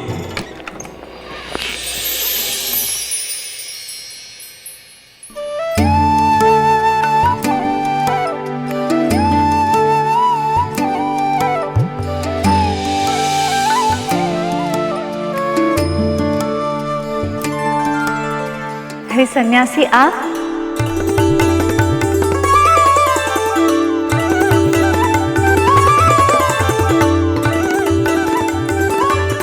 ये लीजिए।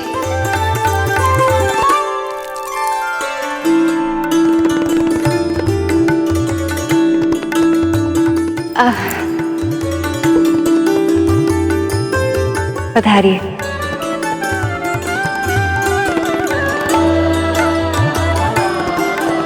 आइए सन्यासी जी, आइए ना।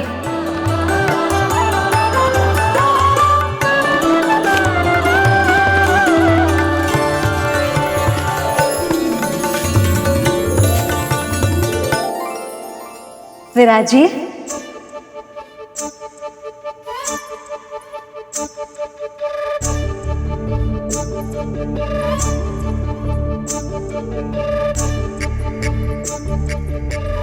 ये लीजिए।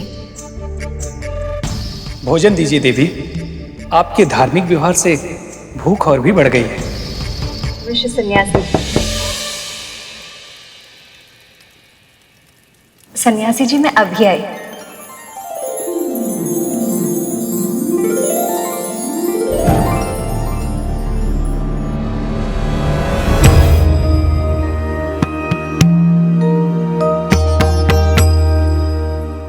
स्वामी आप यहाँ?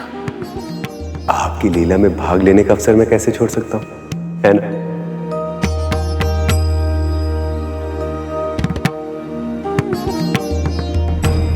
हमारे सामने पत्तल परोसकर द्वार पर किससे बातें करने लगी है?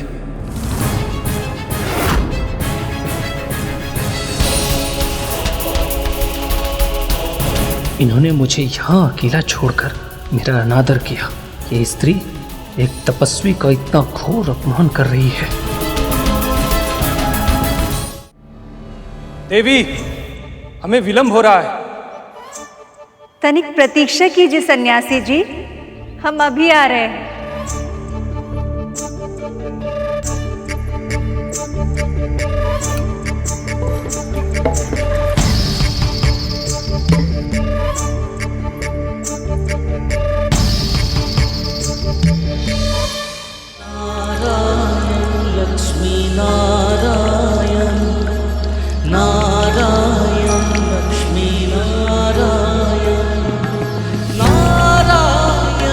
कितना समय और लगेगा?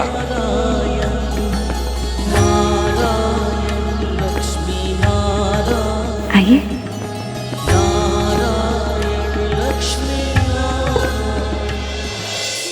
आइए ना स्वामी, आइए। प्रणाम सन्यासी जी। प्रणाम। स्वामी आइए, विराजिए।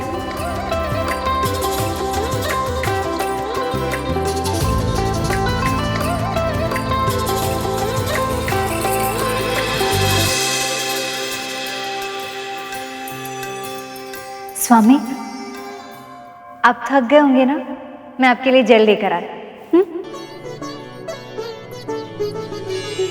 कितना समय और लगेगा देवी? पूरा दिन नहीं है हमारे पास। तनिक प्रतीक्षा कीजिए सन्यासी जी, हम हमारे पति की सेवा कर रहे हैं। और आप तो जानते हैं, एक स्त्री के लिए अपने पति की सेवा से श्रेष्ठ और कोई कार्य नहीं होता। और सत्य कहे, अगर आपके स्थान पर त्रिदेव भी होते ना, तो उन्हें भी रुकना पड़ता। देवी, आप जानती भी हैं एक तपस्वी का क्रोध कितना भयानक होता है। हम कोई चिड़िया थोड़ी, जो आपकी क्रोध भरी दृष्टि से भस्म हो जाए।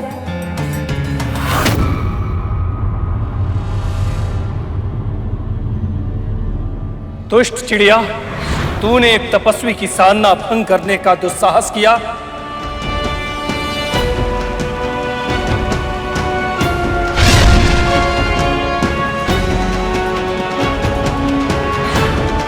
वन में जो हुआ था वो इन्हें कैसे पता चला?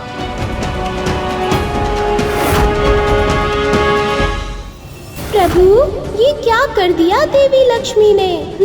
अब तो इसे उन पर संदेह हो गया है कि ये कोई आम व्यक्ति नहीं अपितु कोई दिव्य प्राणी है। कौन है आप? इसके पीछे भी मामी श्री की कोई न कोई लीला अवश्य ही छिपी है मूषक जी। इसी कारणवश स्वयं माता आदि शक्ति ने उन्हें शास्त्री और उसकी पत्नी को उनके पुत्र से मिलाने का मार्ग दिखाया है।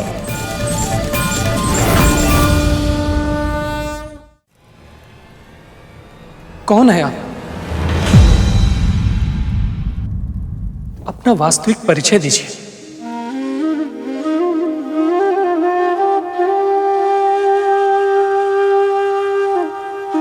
कोई विशेष नहीं, बस एक साधारण गृहिणी है जो अपने कर्तव्य का पालन अच्छे से कर रही है। आपकी तरह नहीं, जो अपने माता पिता का ऋण को भूलकर, उन्हें दुखी कर, अपने दायित्व से भागकर तपस्या करने चले।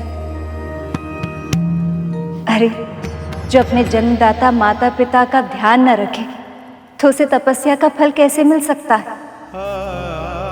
जो अपने माता पिता की सेवा न करे, उनकी वृद्धावस्था की लाठी न बने, तो उन्हें तपस्या का फल मिल सकता है क्या?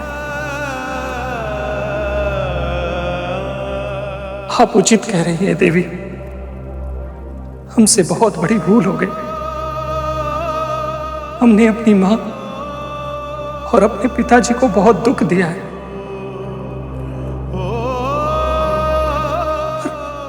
अब तो अनेक वर्ष बीत गए होंगे,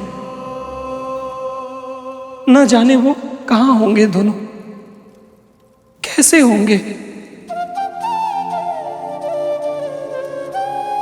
जब पुत्र घर त्याग कर जाता तो उसके माता पिता को उसके लौटने की प्रतीक्षा सदैव रहती है, भले ही वह प्रतीक्षा अनंत काल तक ही क्यों न चले। एक मां के प्राण पुत्री की आत्मा से बंधे होते। और सत्य कहे सन्यासी जी, जब तक आप उनसे नहीं मिलेंगे, यमराज तक उन्हें यहां से ले जाने का साहस नहीं कर सकते। आप मुझे क्षमा कीजिएगा।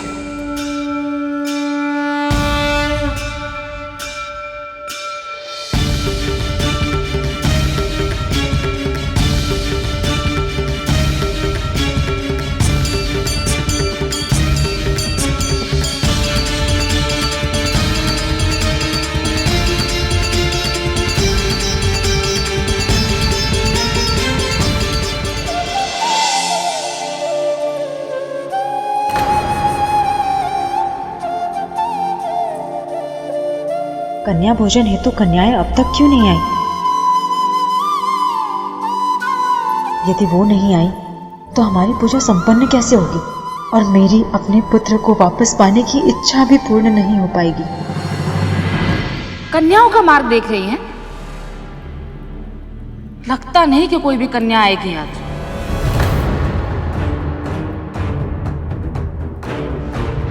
हम तो कहते हैं कि देवी का पूजन कीजिए और भोजन कर लीजिए। कब तक स्वयं को भी भूखा रखेंगे और हमें भी।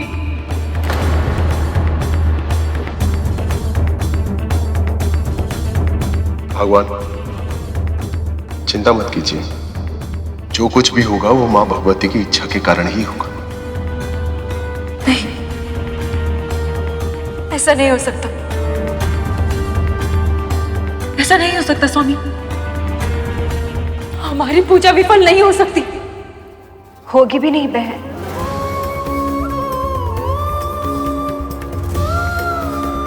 आप धैर्य रखिए। अभी तो पूजा संपूर्ण भी नहीं हुई।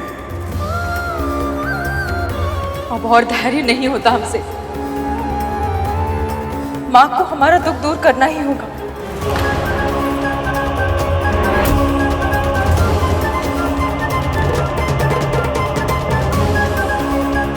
इन पर कृपा करें माँ। इनका हृदय शुद्ध है और इनके आपके प्रति श्रद्धा पवित्र है। दया करो माँ, इनके कष्ट दूर करो। कृपा कीजिए माँ, अब और नहीं सहा जाता। हमारा एकमात्र पुत्र इतने बरसों से हमसे दूर है। क्या हमारा दुख कभी दूर नहीं होगा?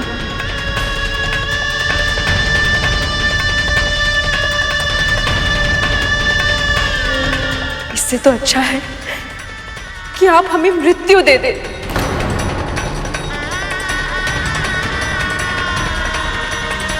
या फिर हमारे पुत्रों को हृदय से लगाने का सुख। प्रभु, माँ, एक माँ का हृदय पीड़ा में है और मैं इनकी सहायता करने में असक्षम हूँ। कृपया इनकी सहायता करें। देवियों, इस माँ की करुण भरी पुकार ने मेरे नेत्र भी भिगो दिए हैं। अब आप सब कृपा कीजिए, आ जाइए अब।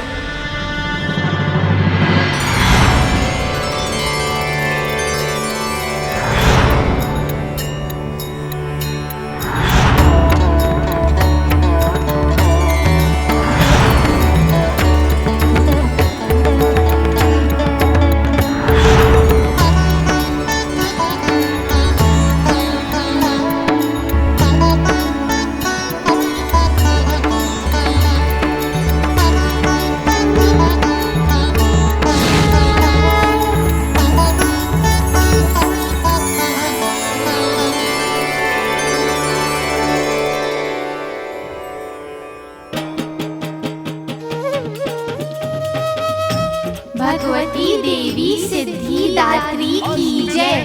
भगवती देवी सिद्धिदात्री की जय। भगवती देवी सिद्धिदात्री की जय। भगवती देवी सिद्धिदात्री की जय। भगवान, भगवान, कन्या आ गई। माँ ने हमारी पुकार सुन ली।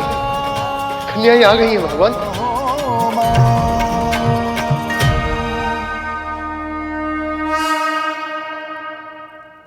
भगवती देवी सिद्धिदात्री की जय।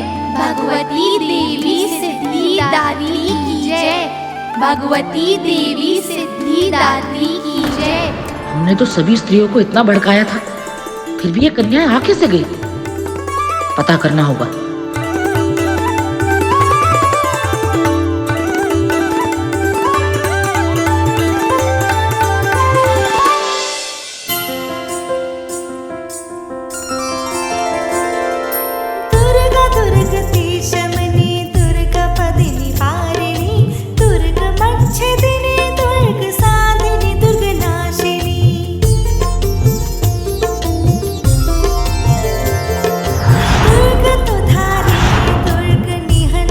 धन्यवाद माँ, आपका कोटि कोटि धन्यवाद।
अरे तुम्ही ने तो समझाया था, इसलिए तो तंत्र मंत्र के भय से किसी ने भी अपनी कन्या को शास्त्री के घर पर भोजन करने के लिए नहीं भेजा है।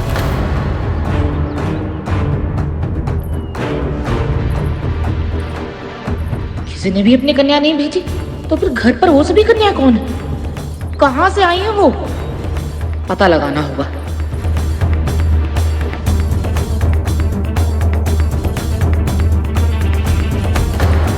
क्षमा कीजिएगा।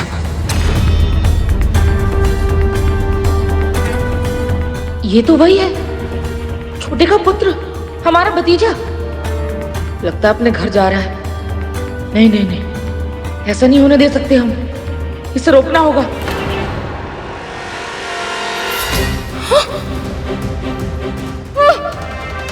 ये क्या हो रहा है मुझे? मेरे हाथ पांव हिल क्यों नहीं रहे?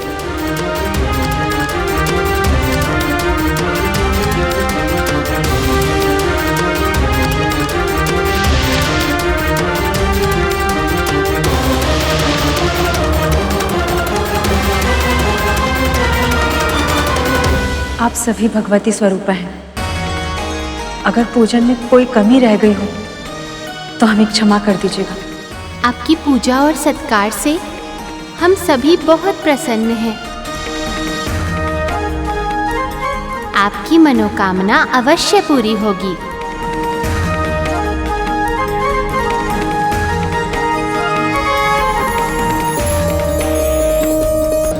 सभी माँओं ने स्वयं आशीर्वाद दिया है, इससे बड़ा सौभाग्य और क्या हो सकता है।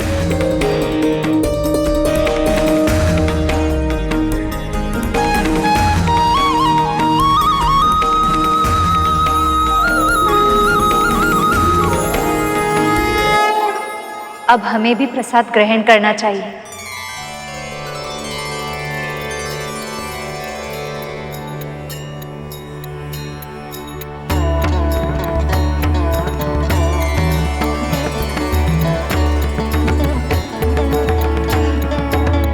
तो कन्याओं का पूजन भी कर लिया, प्रसाद भी ग्रहण कर लिया,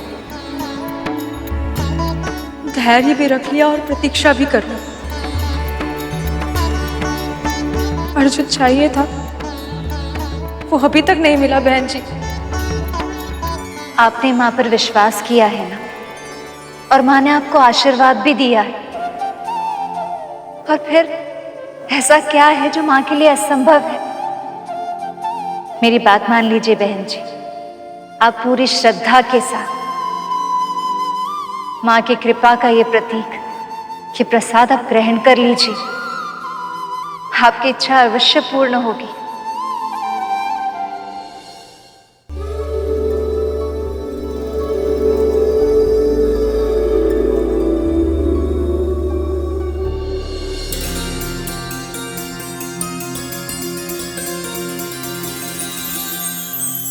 माँ, पिताश्री,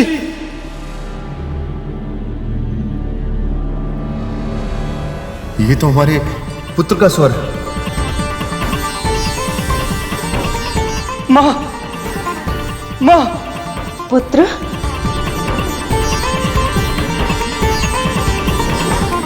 पुत्र, पिताश्री, पुत्र,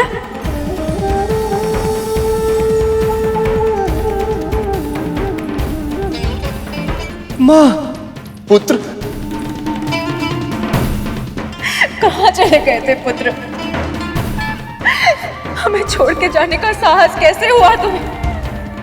इतने बरस बीत गए, एक बार भी आपने नहीं सोचा कि घर वापस आ जाए। ये भी नहीं सोचा कि आपकी माता जीवित है या मर गई। माँ, हमसे बहुत बड़ी भूल हो गई, हमें क्षमा कर दीजिए, क्षमा कीजिए। आप बहुत बुरी माँ है, मैंने आपसे बुरी माँ आज तक नहीं देखी। सुबह का भूला यदि संध्या काल अपने घर लौट आए तो उसे भूला नहीं कहते पुत्र। क्षमा करिए पिताश्री।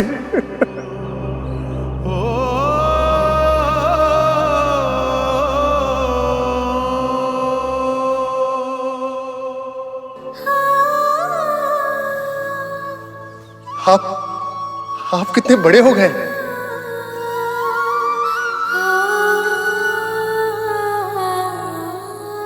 जो होना था सब हो गया। अब आप आ गए, अब सब बहुत अच्छा हो जाएगा। माँ, प्रसाद नहीं खिलाओगी?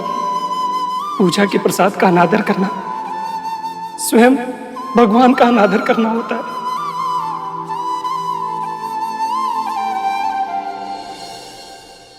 कितने सयाने हो गए आप। अवश्य खिलाएंगे। आइए, चलिए हमारे साथ। आइए। माँ, आपने इस परिवार की भक्ति की, इनके विश्वास की लाज रखी। आपका बहुत बहुत धन्यवाद।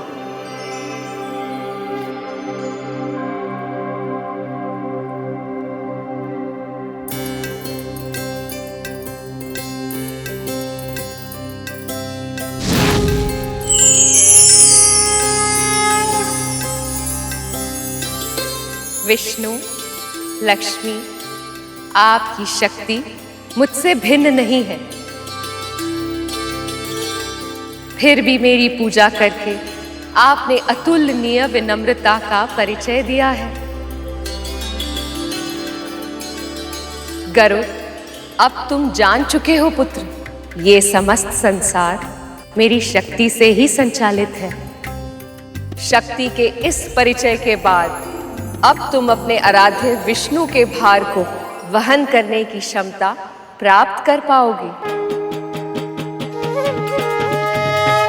माँ, आज आपके आशीर्वाद से मुझे विश्वास हो गया कि मेरी माँ का स्वप्न कि मैं प्रभु विष्णु और माता लक्ष्मी की सेवा करूं। हे मां सिद्धिदात्री, मनवांछित फल प्राप्त करे। और मेरी नियति कि मैं प्रभु विष्णु का वाहन बनूं, दोनों ही पूर्ण होगी। धन्यवाद माँ।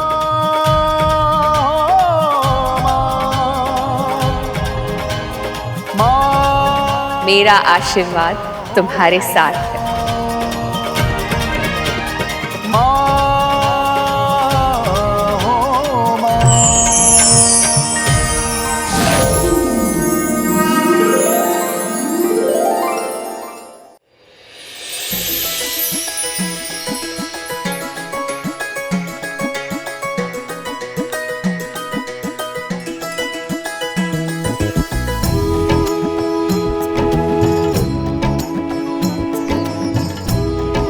हमें पूर्ण विश्वास था कि आप अवश्य आएंगे।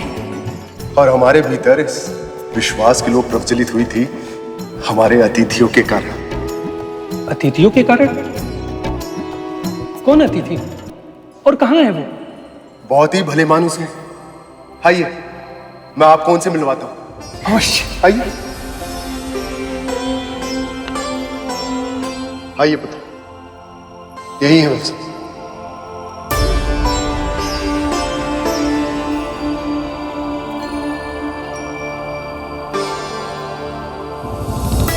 कौन है आप?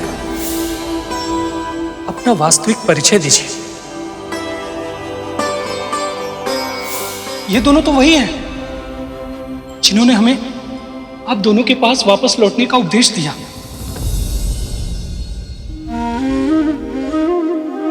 यदि इन्होंने हमारी आंखों पर लगा पट न हटाया होता तो हमें अपने भूल का आभास भी नहीं होता।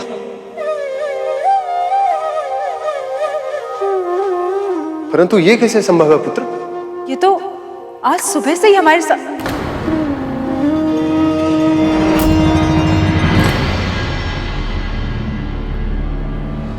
कहाँ गए लोग? कहाँ गए? माँ, ये देखिए पदचिन्ह।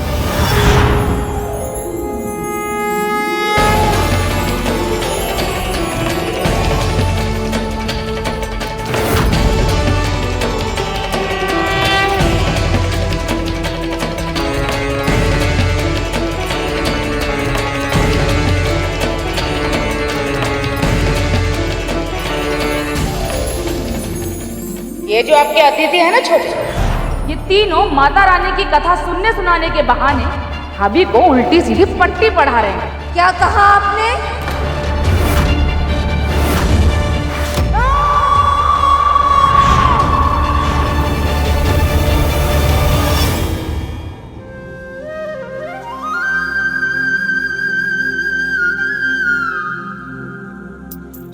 और ये पंख कहां से आया?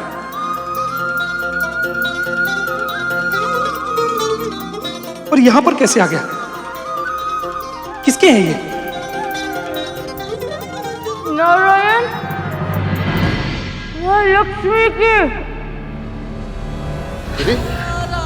प्रभु नारायण और लक्ष्मी की। लक्ष्मी नारायण।